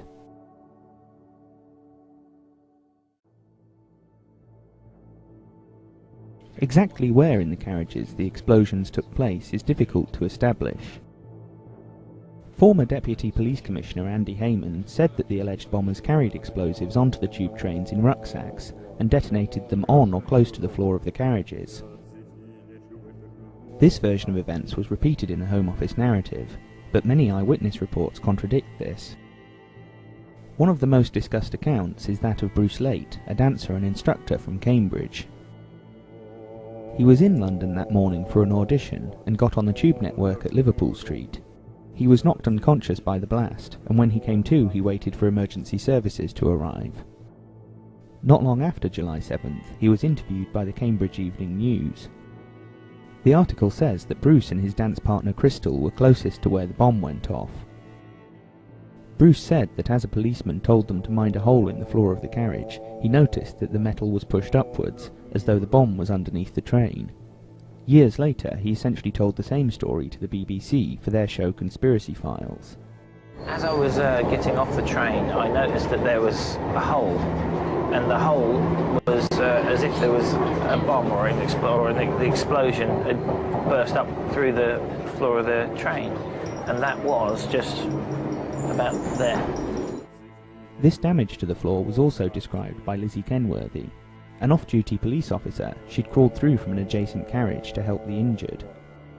In an interview with The Independent, she also described metal twisted upwards and a big hole in the floor. The explosion being under the train is also indicated by this Sky News interview with another survivor from Aldgate. Next thing, flash of light, an incredible bang, and the train ground to a halt, like as if it collapsed. Everything went pitch dark. It was just the explosion. It was like hearing it, but feeling it as well. You know, tremors, shiver all the way up through your body. My whole body shook, and this floor panel came up underneath my feet. There are similar accounts from Edgware Road. The Guardian journalist Mark Honigsbaum was at Edgware Road that morning interviewing survivors, and he called in with this report. This is Mark Honigsbaum reporting from the London Hilton Hotel opposite Edgware Road station, where we believe there was an explosion this morning under the carriage of a train. I've been speaking to survivors all morning. They'd just left Edgware Road station when suddenly they felt they had a massive explosion. And some passengers described how the tiles, the covers on the floor of the train suddenly flew up, raised up. And Honigsbaum later wrote an article saying that this report was irrelevant and that he'd interviewed other passengers who'd said that the explosion was inside the carriage. However, the only picture that has been released is inconclusive, and many eyewitness reports are more consistent with an explosion underneath the train. Comments published by the BBC describe a large hole in the floor, manholes blown out, and the floor ripped open. Sean Barron, an American who helped tend to the injured at a nearby hotel, was widely interviewed by the US media both on the 7th and in the days afterwards.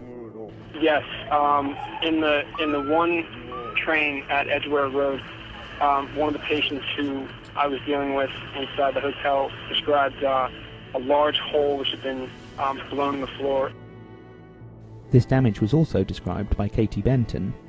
There was a big crater in the floor, like the bottom of the train was just rubble. And Susanna Pell, who was in the carriage next to the one the explosion hit. And a couple of minutes later, huge blast, all the glass and the door from in between blasted through, all came into my face, my ear. And then the sort of smoke kind of cleared a bit, and we could start to see, and it was all starting to sink in. And I tried to get up and nearly fell down a hole in the bottom of the tube, actually. And according to this report, efforts to preserve the scene at Edgware Road for a forensic examination were hampered by the police conducting a controlled explosion. Well, we know, of course, that one of the explosions that happened today was at Edgware Road. Let's go to our correspondent there, Romilly Weeks. And Romilly, we're hearing news of a controlled explosion there as well. Yes, we've just been told by police that they are taking bomb experts into the tube and they're going to be conducting a controlled explosion here, which suggests, of course, that they found some other kind of device here. That, of course, hampering the operation to collect evidence from the scene. There are similar problems with the explosion on the Piccadilly line. On July 14th, the Met Police issued a press release summarising the events. It said that the explosion on the Piccadilly line happened in the first carriage, in the standing area by the first set of double doors. This was also reported by the BBC. This was then changed to the standing area by the second set of double doors. The reason for this change appears to be the account of Rachel North. She'd got on a southbound train that morning at King's Cross and was standing in the first carriage, by the first set of double doors. In a diary for the BBC, she wrote about the question of the location of the explosion. In the entry for July 9th, she wrote about the news reporting that the explosion had been in her carriage, essentially where she'd been standing. She wrote that when she found out that the explosion had been in her carriage, she flipped and started pacing about, and then phoned the BBC to ask them where they'd got their information, before calling the terrorist hotline to give a more detailed witness statement. Other eyewitness accounts pose further questions about the Piccadilly line explosion. In Ian Wade's first interview to Radio London, he said that he was told by an official that an electric light had fallen down and hit the front of the train. In his second interview, he explicitly said that the explosion was on the ceiling of the carriage in front of his. Similarly, these witnesses interviewed on the morning of July 7th thought that the explosion came from above. What caused the injuries? I don't know, they just felt like there was an explosion overhead. However, other accounts suggest that whatever happened underneath the train, including this one from the BBC that says people thought that the train had derailed, and the account of Angelo Power that says that the explosion physically ejected people from their seats. As we left King's Cross Station, 2 to 15 seconds, large bang, people were physically ejected out of the chair. There's flashes of light on the side of the tube carriage.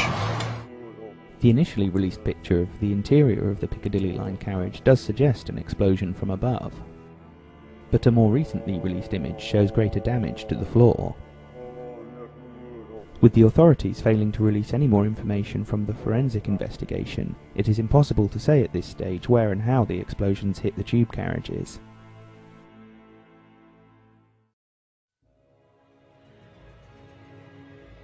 Precisely what caused the explosions on July 7th is a question that has never been properly answered.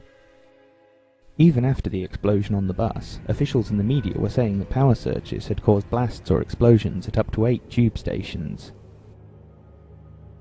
They were still talking about 6 explosions at midday, when Tony Blair made his first statement. It's reasonably clear that there have been a series of terrorist attacks in London. Later that afternoon, police were only talking about 4 explosions, and officials were already looking for evidence that Islamic terrorists were to blame. Mid-afternoon, London, Scotland Yard, half a mile from the scene of one explosion. The Home Secretary briefing Mr. Blair, the Foreign Office scouring Islamist websites for any sign of a threat, a claim, a perpetrator. For over a week, and days after the discovery of the alleged bomb factory in Leeds, it was unanimously reported that the explosive used was of military origin, possibly coming from arms dealers or terrorists in the Balkans. And the Mirror claimed that the explosive used was the military-grade RDX. The Times reported that Scotland Yard had asked authorities around Europe to check military bases and building sites for missing explosives. However, unspecified forensic examination of the strange items found in Leeds led investigators to change their story once again. It was then widely reported that the explosive used was homemade organic peroxide, either TATP or HMTD. The official reports published in 2006 offer little clarification. The Home Office report says that forensic examination was still going on almost a year later, and only goes so far as to say it appears the bombs were homemade. By contrast, the ISC report says conclusively that forensic analysis showed that the explosions were caused by homemade organic peroxide-based devices. But according to this report, it is only almost certain that the devices were intentionally detonated in suicide attacks. The 3 carriages in which bombs are said to have gone off have all been scrapped. Several others also damaged in the explosions were sent all the way to Hungary to be repaired. At the trial of 3 men accused but ultimately cleared of helping the alleged July 7th bombers, the prosecution claimed the bombs were made of HMTD and black pepper. But no trace of pepper was found at the 4 explosion sites, and traces of HMTD only found at 3 of them. In April 2009, the BBC show Newsnight reported yet another bomb recipe. These are photographs of the bomb factory in Leeds, where the devices were made from concentrated hydrogen peroxide and powdered masala spice. It has to be said it was always a case built on circumstantial evidence. That said, it was a very, very thorough investigation. I think somehow the family now needs to draw a line underneath this. In the absence of physical evidence, and with the government failing to release details of the forensic investigation, we are left with considerably diverging eyewitness accounts and mainstream media coverage. Witnesses from all three locations described feelings of electrocution and an explosion that sounded like a power surge. Bruce Late's dance partner Crystal Main gave an interview to The Independent where she said it felt like she was being electrocuted and thousands of volts were going through her. It sounded like a power generator switching on, you know, that kind of type of sound, but a million times more powerful. A passenger on the Piccadilly line, Richard South, said that the explosion didn't sound like a bomb, more a loud power surge. And a witness called Ian, interviewed by the BBC, described a sharp feeling of electrocution. It was just like boom, and I could feel like as if I'm being electrocuted, you know, and I shook like mad up and down the chair where I was. At Edgware Road, Jeff Porter was driving a train headed in the opposite direction to the one supposedly bombed by Mohammed Khan. And as it was almost past me, the driver's cab must have been just passing mine, I saw a bright yellow light on the train on the other side. On the underground, when you see a bright light, you first thought it's something to do with electricity, but normally a 630 volt arc will be like a whitish blue light and start from the track. But this was a yellow light that was up on the level of the train, and it was, you know, I was just totally perplexed, you know, thinking what on earth has happened. And both of the Benton sisters described being electrocuted. And we're sitting there, and then the next second, just everything was black. I felt like I was being electrocuted, and I felt like I was on fire. I thought that we had derailed and hit a power line because I thought we were being electrocuted. It's kind of what it felt like. Everything was black, and we felt like we were being electrocuted. The majority of witnesses who saw the tube train explosions describe a flash of light, fireballs, and large amounts of black smoke. I saw a very bright light, sort of orangey yellow light, and what appeared to be silver sort of lines across, which was the glass flying through the air. And next thing I know, there's a large flash of light. Felt a burning sensation on my hands, put my hands up to my face. And then it was just smoke everywhere. In the tunnel, we was trying to close the doors because it was just smoke, you couldn't breathe. There was a huge explosion, flash of flame down the side of the train. It stopped very quickly, there were people all over the show, and it very quickly filled up with grit and smoke and rubbish. But these are not the features of homemade organic peroxide-based explosives. When they are ignited, both HMTD and TATP can burn, giving off flames and smoke. But when they are detonated, both produce no flame and a small amount of white smoke. Detonating organic peroxide causes an entropic explosion, which doesn't produce any heat. Like that in a car's airbag, it is the rapid expansion of a substance in a solid state into a gas state of much larger volume. The smoke and fire described by witnesses is much more in keeping with a plastic explosive like C4, or RDX as used in the Madrid train bombings.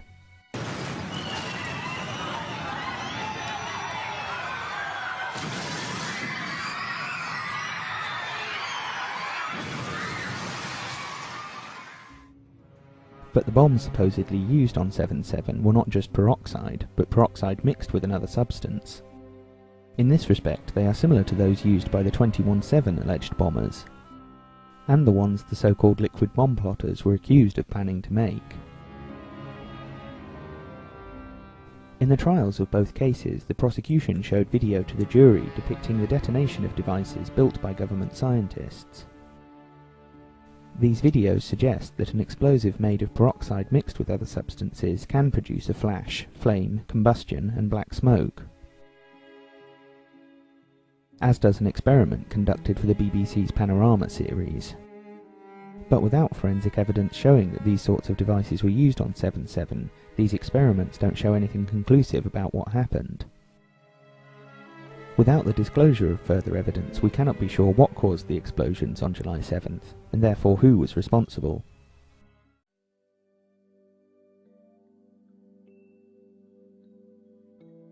At 9:47, around an hour after the first tube train blast, an explosion tore through an iconic London bus in Tavistock Square. It wasn't until about an hour after the bus explosion that the story of power surges was replaced by the conclusion that London had suffered a terrorist attack. Officials started spreading the line that the events bore the hallmarks of al-Qaeda. You heard it in the news earlier on as well, the statement that's come from the BBC's own security correspondent, Frank Gardner. Now, he has been talking to sources that he is in close contact with, who in turn monitor al-Qaeda and monitor their movements. And they have told the BBC that they believe today's explosions here in London are almost certainly the work of al-Qaeda. We haven't got this confirmed from any al-Qaeda source. This is from our own BBC correspondents who work closely in this field. What they're saying is, effectively, it's got all the hallmarks of an al-Qaeda planned attack. After Jack Straw used the same phrase that evening, it became something of a mantra for officials and media commentators. Tonight, the British government says the attacks bear the hallmarks of al-Qaeda. The government said tonight this had all the hallmarks of an al-Qaeda attack. Has the hallmarks. It has the hallmarks. They say they do believe that it bore all the hallmarks of an al-Qaeda attack. But the previous attacks attributed to al-Qaeda hit military or commercial targets. The US embassies in East Africa, the USS Cole,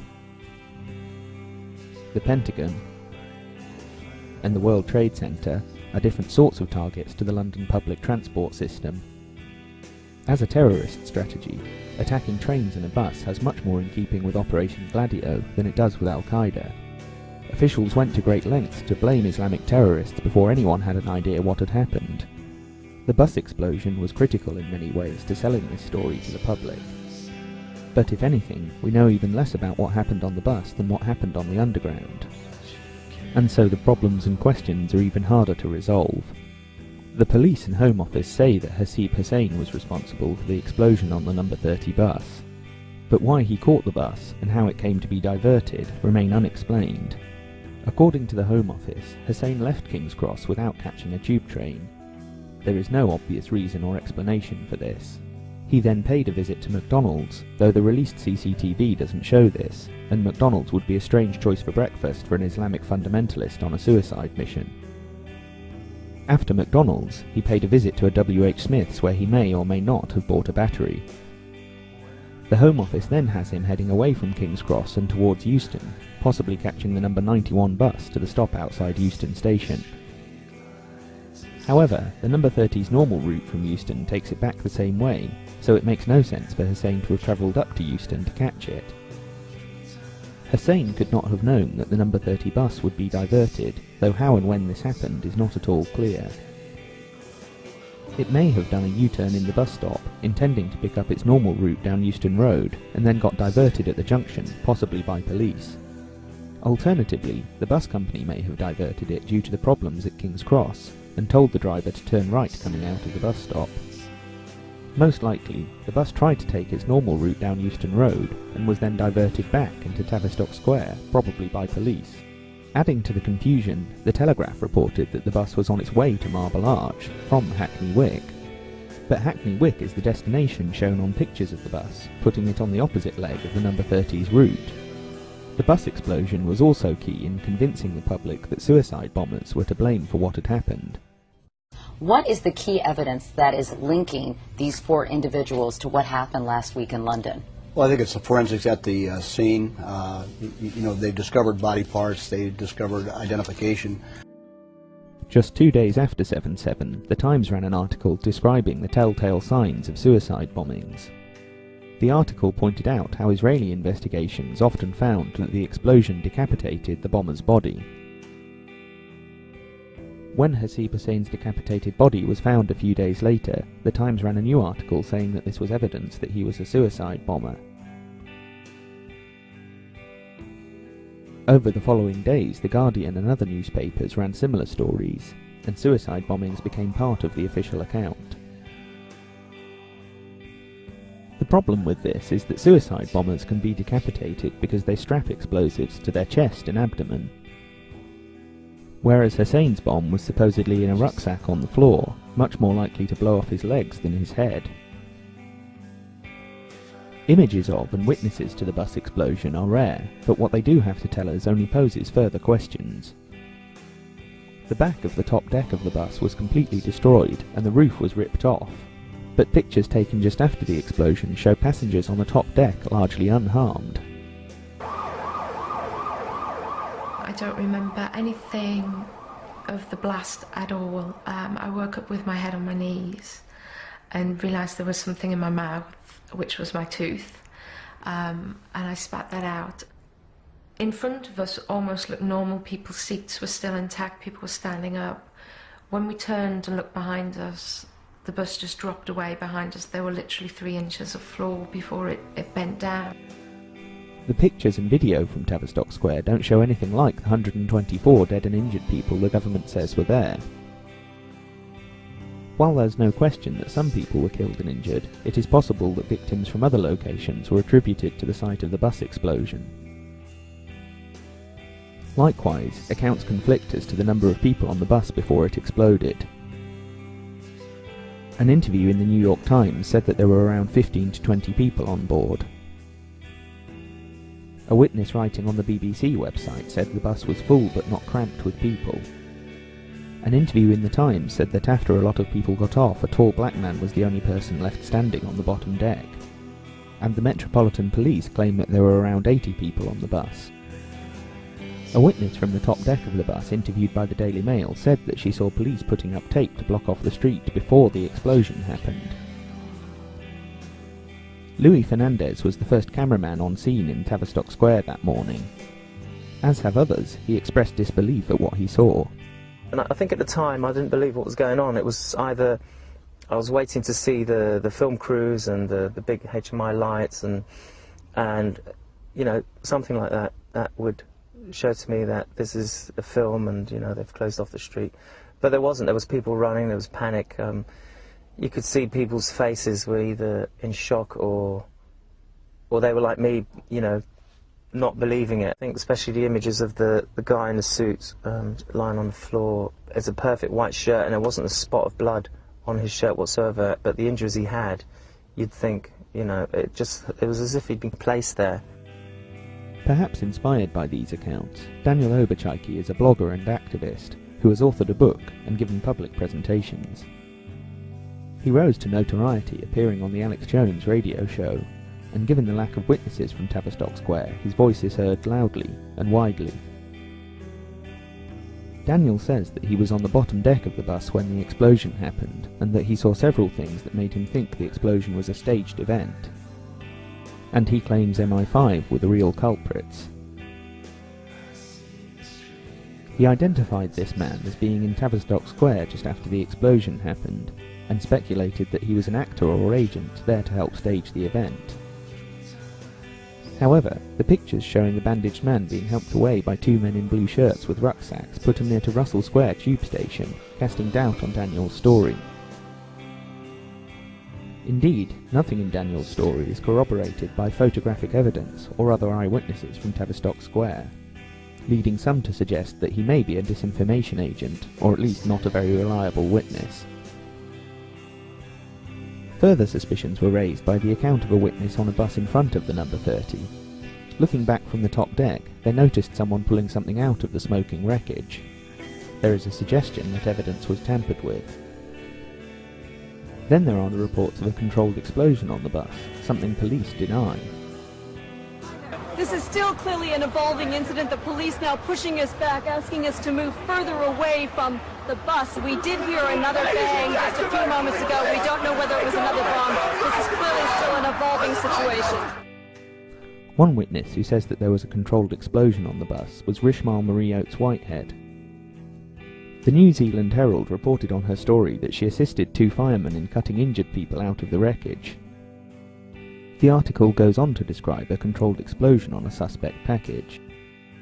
The story was also reported by the Telegraph. Marie died less than 2 weeks after 7/7, in questionable circumstances. But in their reporting on this, both the Herald and the Telegraph focused on the angle that there were questions as to whether she was a real doctor. Despite these questions, an NHS Direct website listed her as an epidemiologist. and she was interviewed as a medical specialist for this book about pregnancy. Reports in The Observer and CBC News support Marie's account of a controlled explosion on the bus, as does an account from a doctor on the scene published in the New England Journal of Medicine, and a television news report from the BBC. A controlled explosion early this afternoon showed the police operation is only just beginning. Despite these issues, the Police and Home Office version is stated confidently. The CCTV on the bus was reportedly not working, and so there are no images of Hasib Hussain on the bus, let alone blowing himself up. However, the Police and Home Office are in no doubt that he was responsible, even citing a witness saying that he was fiddling with the top of his rucksack just before the explosion. That witness was Richard Jones, who was widely interviewed after 7/7. His account of seeing Hasib Hussain on the bottom deck of the bus was another critical element in establishing the story of suicide bombers. But Jones is a profoundly unreliable witness. He has given two distinct descriptions of what the man he saw was wearing, and neither of them fit the CCTV images of Hasib Hussain that morning. Different interviews also have Jones contradicting himself on whether or not he saw Hussain's face, and was therefore in a position to identify him. That the Home Office used the account of such an unreliable witness only shows how desperate they were to seize on any detail that supported their desired version of events, and only fuels the suspicion that all is not right with the official version of what happened on the number 30 bus.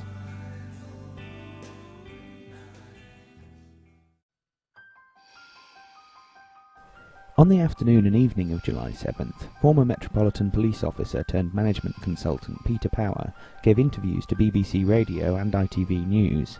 In these interviews he outlined how his company, Visor Consultants, had been running a terrorism training exercise at 9 o'clock on the morning of 7/7.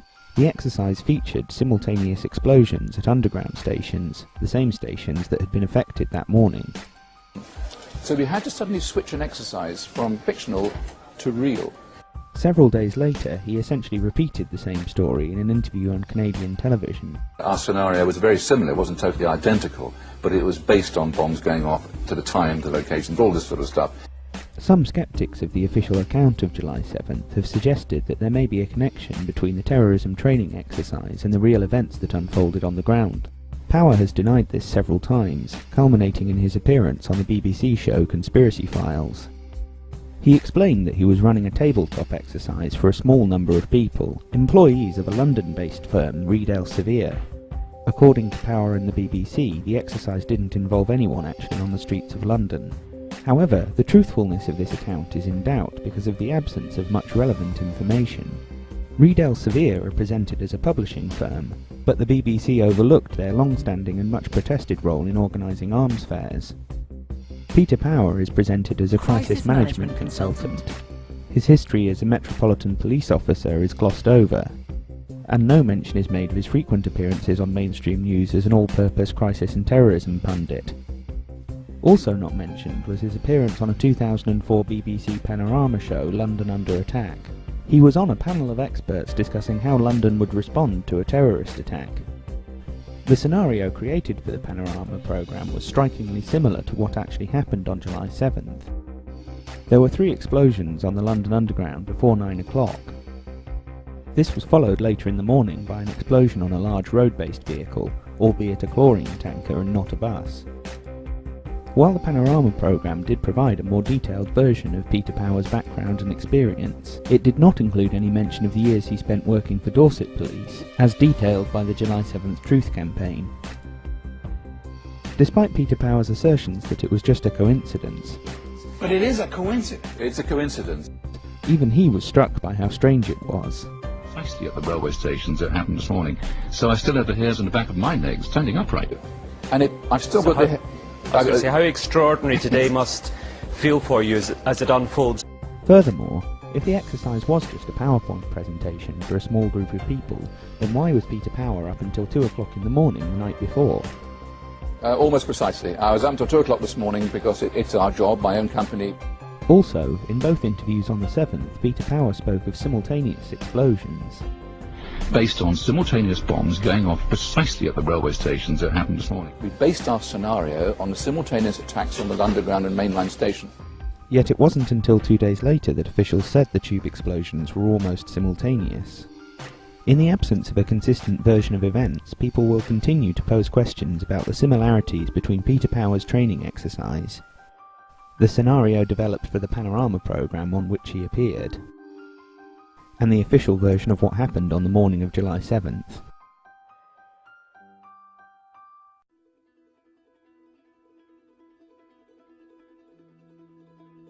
Perhaps the most discussed question about 7/7 is that of intelligence failures. Though we were initially told that the alleged bombers were clean skins, unknown to the security services, it has since emerged that they not only knew who they were, but that they should be investigated. The 7/7 bombings were, it was suggested, the work of clean skins, angry young men previously unknown to the security services. But behind those claims lay an entirely different reality. Mohammed Sadiq Khan had appeared on MI5's radar not once, but several times, videoed, bugged and followed more than a year before he wrought carnage in London. So was it a case of gaps in intelligence or an intelligence failure? In 2009, the Intelligence and Security Committee, whose job it is to oversee MI5's activities, issued their second report, titled Could 7/7 Have Been Prevented? The report tells a relatively detailed story of what MI5 were up to in the years and months leading up to 7/7. Upon its release, it was heralded as revealing an unprecedented amount of information about how MI5 really works. But in reality, it is mostly irrelevant statistics, excuses, and redactions. The ISC, on the basis of the evidence that MI5 showed them, explained that the security service were essentially too busy and under-resourced to follow up on every lead and person of interest, and so they missed the alleged bombers despite coming across them several times. As with the official version of events on the day of 7/7, there are many problems with this story. Firstly, many of the cases MI5 were investigating in the years prior to 7/7 involved people who were too incompetent to pose any serious national security risk, or were just plain innocent. One example was the ricin plot. In January 2003, over a dozen people were arrested in London, Manchester and Bournemouth in connection with a plot to use the poison ricin in a terrorist attack in Britain. The only person convicted was an Algerian man, Kamel Bourgas, who they'd arrested completely by accident. He had come to Britain a few years earlier and applied for asylum, but was unsuccessful. He then lived in Britain illegally until he was arrested in 2003. During his arrest, he stabbed a police officer who later died, and Bourgas was convicted of the officer's murder, and subsequently of conspiracy to cause a public nuisance using ricin. He was never convicted of any crime under terrorism legislation. In part, this is because he never actually made any ricin, and his plan was to smear it on the door handles of cars in the Holloway Road area of London. This method probably would have made people sick, but wouldn't have killed anyone, and certainly wasn't a threat to national security. That didn't stop then US Secretary of State Colin Powell from grandstanding at the UN, using the Bourgas case to bolster the argument for war in Iraq. When our coalition ousted the Taliban, the Zakawi network helped establish another poison and explosive training center camp, and this camp is located in northeastern Iraq. You see a picture of this camp. The network is teaching its operatives how to produce ricin and other poisons. Zakawi and his network have plotted terrorist actions against countries including France, Britain, Spain, Italy, Germany, and Russia. There isn't a country that I go to where when they talk about terrorism, they'll say, you remember what happened in the UK? And they prevented it. What would have happened if the UK hadn't prevented it? I don't think it is the sounding of false alarms. I think the alarm is real and it's continuing to ring. But none of this was true. There was no London al-Qaeda poison cell, and Kamel Bourgas had nothing to do with Abu Musab al-Zakawi. I wouldn't go to war based on that. That's what I told myself. I would not go to war based on that. And I thought it was a total failure. I thought I had failed because I was the person who put it together, responsible for putting it together. Then later, a couple of days later, 3 days later or so, when I'd had some sleep and I could think about it, I wondered why the reaction seemed to be fairly positive. We hadn't persuaded that many people who were adamantly opposed, but we had made some impact, particularly on the American people. And I think we made a little impact on the international community too, probably in the UK in particular. So yes, I have trouble sometimes sleeping at night thinking about my participation in it. Then came Duren Barot and the so-called financial buildings plot. Barot was arrested in August 2004, though an anonymous source told The Guardian that at that time there was virtually no evidence against him. This was later repeated by Deputy Assistant Police Commissioner Peter Clark. Well, there's a wealth of evidence that Barot was a very important figure within al-Qaeda, and what we believe is that early in 2004 he presented his plans to al-Qaeda leadership with the intention of getting the permission and the resources to mount attacks in the United Kingdom. Barot was arrested in August 2004 when we reached the stage where we felt we couldn't be sure that we could protect the public from what he wanted to do. So when we arrested, we had a wealth of intelligence, but we didn't have a huge amount of admissible evidence. 13 others were also arrested, though 6 were released without charge. Despite the lack of evidence, Duren Barot pleaded guilty in 2006, and his 7 co-accused pleaded guilty the following year. The details of the plot reveal a similar incompetence to Borgas's rice-in-on-car door handles scheme. One idea was to use stretch limousines, hardly the most inconspicuous of vehicles, and fill them with gas cylinders, which are not effective explosives, and detonate them in underground car parks. Barot also apparently intended to attack financial buildings in the United States, including the headquarters of the World Bank and the New York Stock Exchange. As evidence in his trial, the prosecution showed a video that he'd shot years earlier that they say was a surveillance tape. But the video looks just like that shot by a tourist, and only shows the outside of the buildings, and nothing to do with their security. He also intended to make a dirty bomb out of the radioactive material in 10,000 smoke alarms. Though the media presented this as an apocalyptic plot by a devilish Islamist, in reality the device would have been very bulky and not particularly harmful.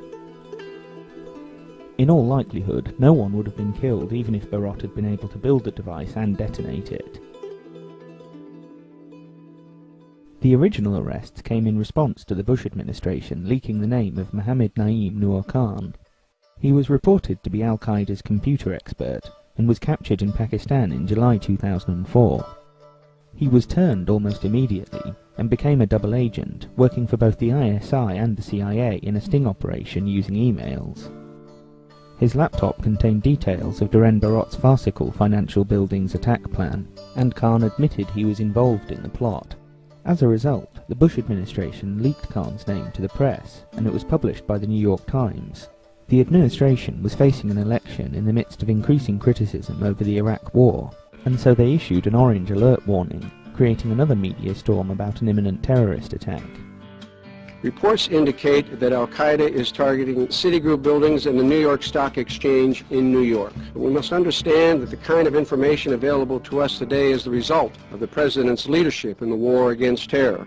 They neglected to mention that the information was several years old, and that the attack plan was practically ludicrous. More importantly, they chose to create false hype about the threat from terrorism over and above using Khan as an intelligence asset. Leaking his name also meant that the British authorities had to react quickly, arresting Duren Barot and other people that Khan had associated with, in case they read in a newspaper that he was now an informant. Though Barot is now serving a 30-year prison sentence, Khan has immunity from prosecution, and was released, a free man, in 2007, after Barot and his accomplices had been sentenced. The ISC discussed none of this. The Borgas case in the Iraq War intelligence, and what they imply about our security policy, are not mentioned. The Barot case was presented as a genuine threat, and the role of the leaking of Mohammed Naeem Noor Khan's identity was not investigated by the ISC. There are almost identical problems with what the ISC said about Operation Crevice, the investigation into the fertilizer bomb plot, during which MI5 had surveillance of both Mohammed Sadiq Khan and Shahzad Tanweer. In March 2004, only weeks after the Madrid train bombings, police raids resulted in the arrest of 6 men suspected of plotting a fertiliser bomb attack in Britain. I kept on asking them, what is the reason that you're here? And one of the forensics guy, he said, watch the TV and you'll know. 2 more men were arrested, one in Pakistan who was extradited to Britain to stand trial, and another in Canada who stood trial there. Of the 7 that went on trial in Britain, 5 were found guilty and 2 were acquitted, in a case held up as a major success in the War on Terror. The group had been under MI5 surveillance for a long time, to the extent that their lockup had a security camera in it, and police had replaced the fertiliser they were storing there with an inert compound. MI5 had also bugged conversations and tapped phones. However, the group had no apparent means of building the bomb or delivering it to the suggested target locations, which included the Ministry of Sound nightclub. The alleged mastermind of the plot was yet another Mohammed Khan, Mohammed Koyum Khan, known in court and to the plotters as Q. A part-time taxi driver, Q was said to be a facilitator, who arranged funding and equipment for the group. Q was also said to be instrumental in sending Mohammed Sadiq Khan, the alleged ringleader of the 7/7 plot, to Pakistan for terrorism training in 2003. But Q was never arrested, and after the trial was reported still living freely in the UK, though nothing has been heard of him since. Who was or is Q?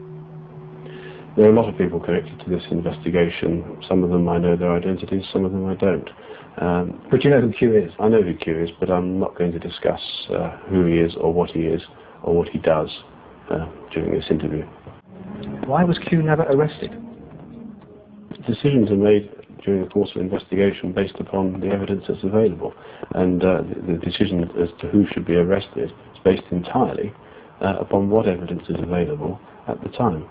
Was Q not arrested possibly because he was working for you or MI5?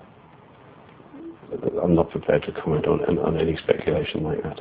Pure speculation. Where is Q now? I said I'm not prepared to talk about Q.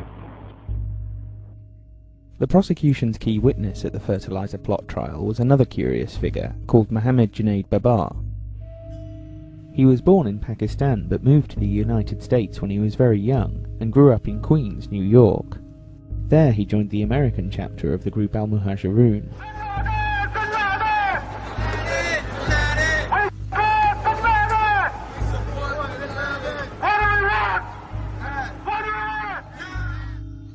Babar was in New York on 9/11, and his mother worked on and escaped from the 9th floor of the World Trade Center. He was apparently so inspired by the attacks that he left the US for Pakistan, pledging to fight alongside the Taliban. When the American troops enter, we will kill them in Afghanistan. There is no negotiation with the Americans, for they're coming in with the mindset to kill my Muslim brothers and sisters. I will do the same on the front line. I will kill every American that I see in Afghanistan. And while I'm in Pakistan, if I see them in Pakistan, I'll kill every American soldier I can in Pakistan. He didn't return to the US until early 2004 and was arrested days later. He was turned by the FBI very quickly, though it is widely reported that he'd been under observation for several years. He admitted to setting up a training camp in Pakistan and to supplying money and equipment to Al-Qaeda. He became the Al-Qaeda supergrass and was a key witness at both fertiliser bomb plot trials, as well as at the trial of 3 men accused of helping the alleged 7/7 bombers, massively reducing his own sentence.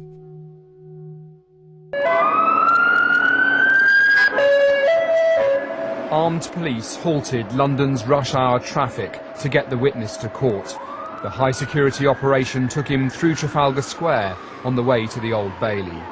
The witness, who's pleaded guilty in the United States to plotting to bomb Britain, was here to testify against the men the prosecution say were his accomplices. Now then, a supergrass linked to Al-Qaeda has told the Old Bailey that he plotted to kill a foreign leader. With that and more of the day's news, here's Bridget. Mohammed Babar, a key prosecution witness in the terrorism trial, has admitted he was involved in 2 plots to kill the Pakistani President, General Musharraf, in 2003.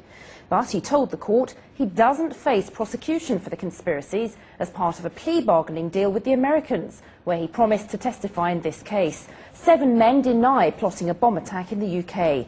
A lawyer for the defence accused Mr. Babar of creating elaborate lies to make himself a valuable witness. Defending Mohammed Shakil, Joel Benathan QC reminded the jury that Mr. Baba hoped to gain his freedom in return for cooperating with the authorities. He put it to him, "You're giving evidence because you'd like to be back with your family as soon as possible." "Yes," replied Mr. Baba. The supposed ringleader of the plot, Omar Khayyam, also helped the prosecution. He stopped testifying partway through the trial and refused to answer any more questions, knowing this would be viewed with suspicion by the jury. Khayyam said he wouldn't answer any more questions because his family in Pakistan had been contacted by the Pakistani intelligence service over the evidence he'd already given. In that previous evidence, Khayyam had accused the Pakistani intelligence service of running the guerrilla training camp he had attended in Kashmir.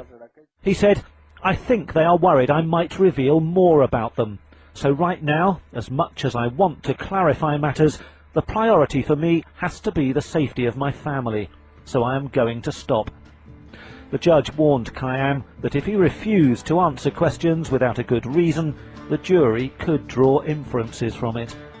Largely as a result of Khayyam's refusal to testify and Babar's highly incriminating testimony, Khayyam and 4 others were convicted and sentenced to life imprisonment. Both Khayyam and Babar are crucial to the possible 7/7 intelligence failure, as both had met Mohammad Sadiq Khan. All 3 had attended a Pakistani training camp in 2003, according to Babar's later interrogation by security services. While in the FBI's custody in 2004, Babar was shown pictures of Mohammad Sadiq Khan, then unidentified by MI5, but failed to recognise him from the poor quality images. However, other reports say that he did recognise Khan and told the FBI about him. MI5 also had surveillance of Mohammad Sadiq Khan and Shahzad Tanweer meeting Omar Khayyam in Britain. The pictures and footage from this surveillance were kept from the ISC during their original investigation in 2006 and only became public knowledge after the fertiliser bomb plot trial. After a meeting between the 3, MI5 followed Khan and Tanweer and got Khan's home address. MI5 even bugged conversations between the 3 of them. Most of these conversations revolved around the topics of financial fraud and going overseas, possibly to fight there. However, in one transcript published by the BBC and dramatised in an episode of Panorama, Mohammad Sadiq Khan and Omar Khayyam discussed terrorism. So are you really a terrorist? They're working with us. You're serious, you are basically. I'm not a terrorist, but they're working through us. Who are? There's no one higher than you. Khayyam denied being a terrorist and said they work through us, though he doesn't specify who the they are.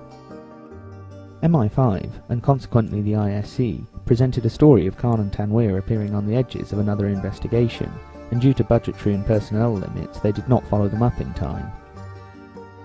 But MI5 says of all the suspects on the edge of the fertiliser plot, Khan and Tanweer represent less than 0.1% of all the links on record in relation to the fertiliser plot investigation. But many of the targets they did follow were essentially a waste of time, posing no threat to the British public or to national security.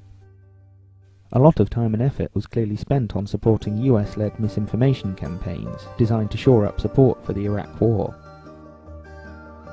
Perhaps most importantly, the only other people in this story who were free from the aggressive paranoia of the security services were Mohammed Junaid Babar, Mohammed Naeem Noor Khan, and Q, all of which were probable or definite informants.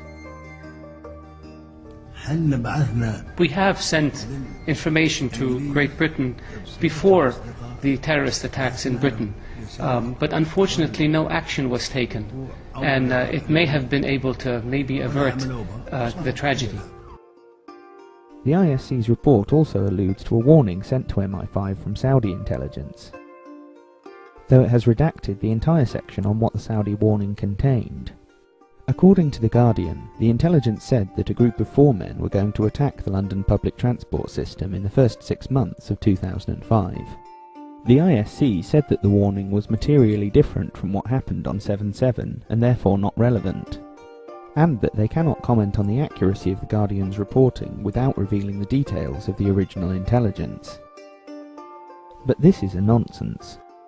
If the warning and the Guardian's reporting of it are substantially different, then it would be possible to say so without revealing the details of the original intelligence. The only conclusion from this is that the Guardian's reporting was at least similar to the original Saudi warning. Also, MI5 could have said that the warning was too vague, and that lacking any further information they couldn't do anything about it. By having the ISC say that they were right to do nothing, they go against their own narrative of not having enough time and resources. Either MI5 did have enough coverage of its targets, and was therefore in a position to assess the importance of the Saudi warning, or it didn't. The report flat out contradicts itself on the subject of another possible double agent, Haroun Rashid Aswat. He was widely reported in the weeks after 7/7 to be the mastermind behind the bombings. Papers reported that he'd been in telephone contact with the 4 alleged bombers, that he'd left the UK just before the attacks happened, and that he was wanted by authorities in the US for attempting to set up a terrorist training school in Oregon. On July 29th, former Department of Justice prosecutor John Loftus gave an interview where he claimed that Aswat was a double agent, working for MI6. And what's really embarrassing is that the entire British police are out chasing him, and one wing of the British government, MI6, or the British Secret Service, has been hiding him. And this has been a real source of contention between CIA, Hold on, John. Justice Department, and Britain. MI6 has been hiding him. Are you saying that he has been working for them? So he's a double agent, or what? He's a double agent. He's working for the. So he's working for the Brits to try to give them information about Al-Qaeda, but in reality, he's still an Al-Qaeda operative. But there is no physical evidence showing Aswat's connection either to 7/7 or to MI6. Aswat was arrested several days before the Loftus interview in Zambia, though another man with a similar name was arrested in Pakistan. The original Aswat was extradited back to Britain, but authorities here showed no interest in interrogating or prosecuting him. The US issued a warrant for his arrest, and in November 2006 a judge approved his extradition to the United States. However, there is no report of him actually being sent to the US, and where he is now is unclear. The ISC's report summed up this story in a simple contradiction, first saying that MI5 found no evidence that Aswat had anything to do with 7/7, and then saying that they found some evidence of his involvement that was subsequently discounted. In dealing with the question of whether Aswat was involved with MI6, an entire paragraph is redacted, and the ISC concluded that they had seen no evidence that he was protected by Western intelligence services. Whether they looked for that evidence is not made clear. Among the things not mentioned in the ISC's report are the suggestions that the 4 men were either not responsible for what happened on 7/7, or were somehow duped into playing the roles that they did. They bought return tickets for the train from Luton. There are no reports of them praying or shouting Allah Akbar before the explosions happened, and the evidence connecting them with the scenes is dubious. Sadiq Khan's property and ID were found at 3 different blast locations. At the trial of the 3 alleged 7/7 helpers, the prosecution noted that the items were found considerable distances from the epicenters of the blasts, which they said indicated that the bombers had dropped them there on purpose to make sure of being identified. But the Piccadilly line train was packed full of people, making it impossible for Jermaine Lindsay to have moved about so much without attracting attention to himself. Also, the ID bearing Lindsay's photograph has a different name on it. And when Shahzad Tanweer's body was returned to his family for burial, they commented that it was relatively intact, suggesting that he wasn't at the centre of the explosion. Completely denied by the ISC is the possible role of Al-Muhajirun, the mainly British-based services office for Mujahideen. Set up by Anjem Choudhury and Omar Bakri, it was very useful in the 1990s as it recruited and prepared young men to fight in the West's dirty wars in the Balkans. Though Omar Bakri made numerous controversial statements, including advocating the assassination of Prime Minister John Major, the security services did nothing to stop Al-Muhajirun. Be careful, be aware, there is homosexual everywhere.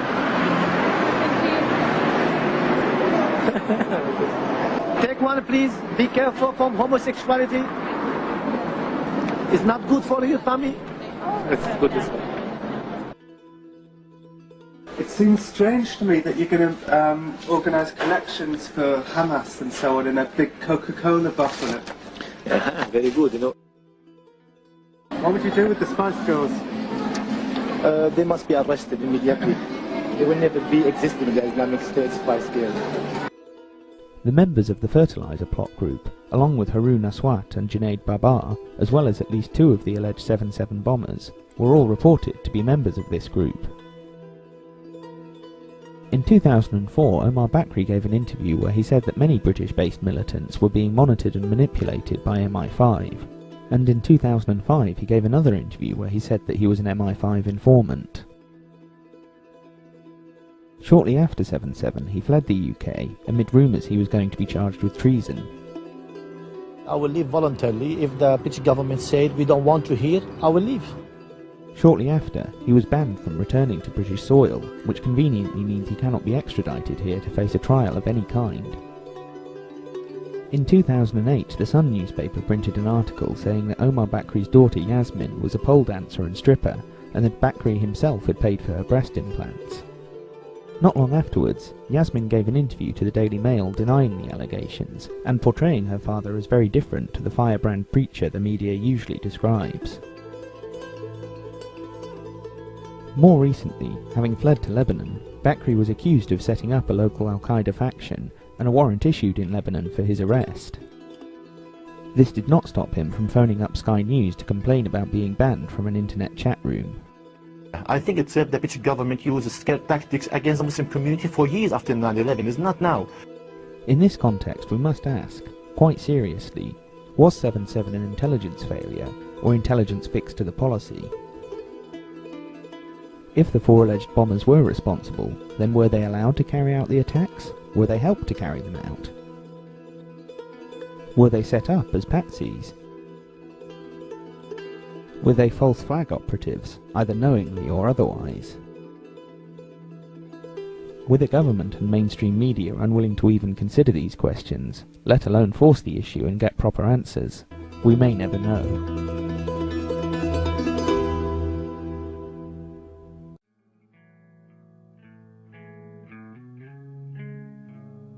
We do not know what happened on July 7th, 2005, or who was responsible.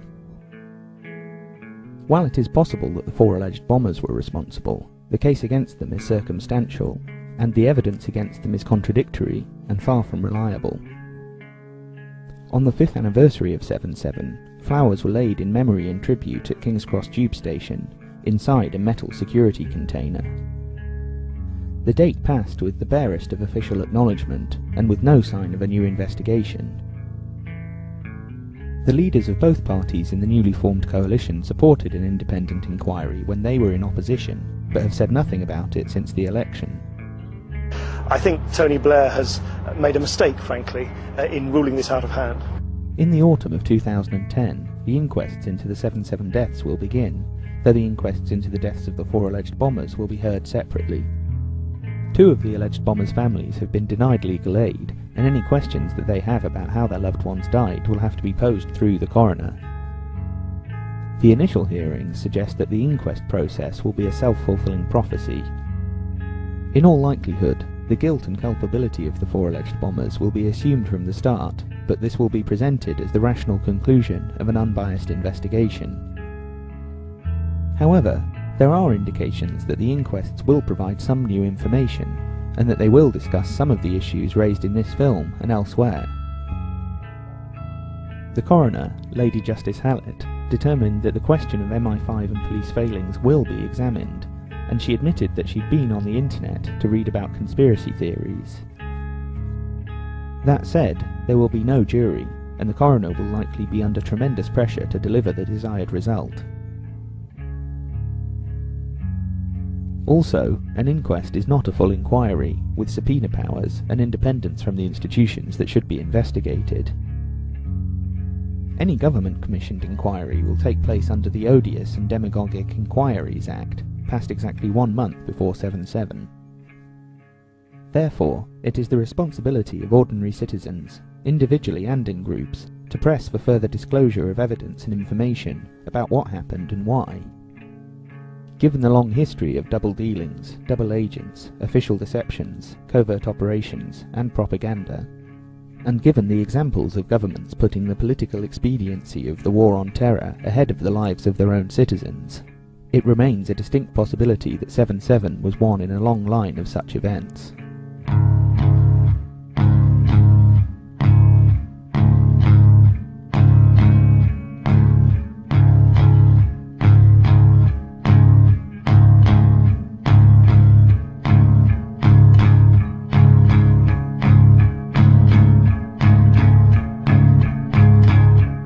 After the 7/7 bombings, the then Home Secretary told us the attack came out of the blue. We now know that was not true. They were clocked, recorded and followed.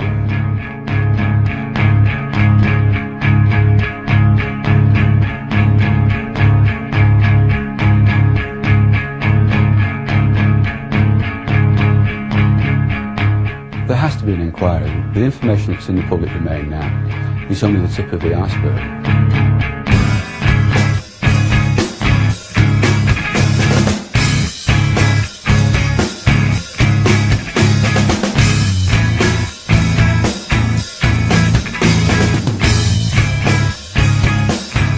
After the Cold War, my argument is that these operations did not end. On the contrary, they escalated. This network, amorphous network, the designated term Al-Qaeda, has functioned seamlessly as a mercenary proxy force.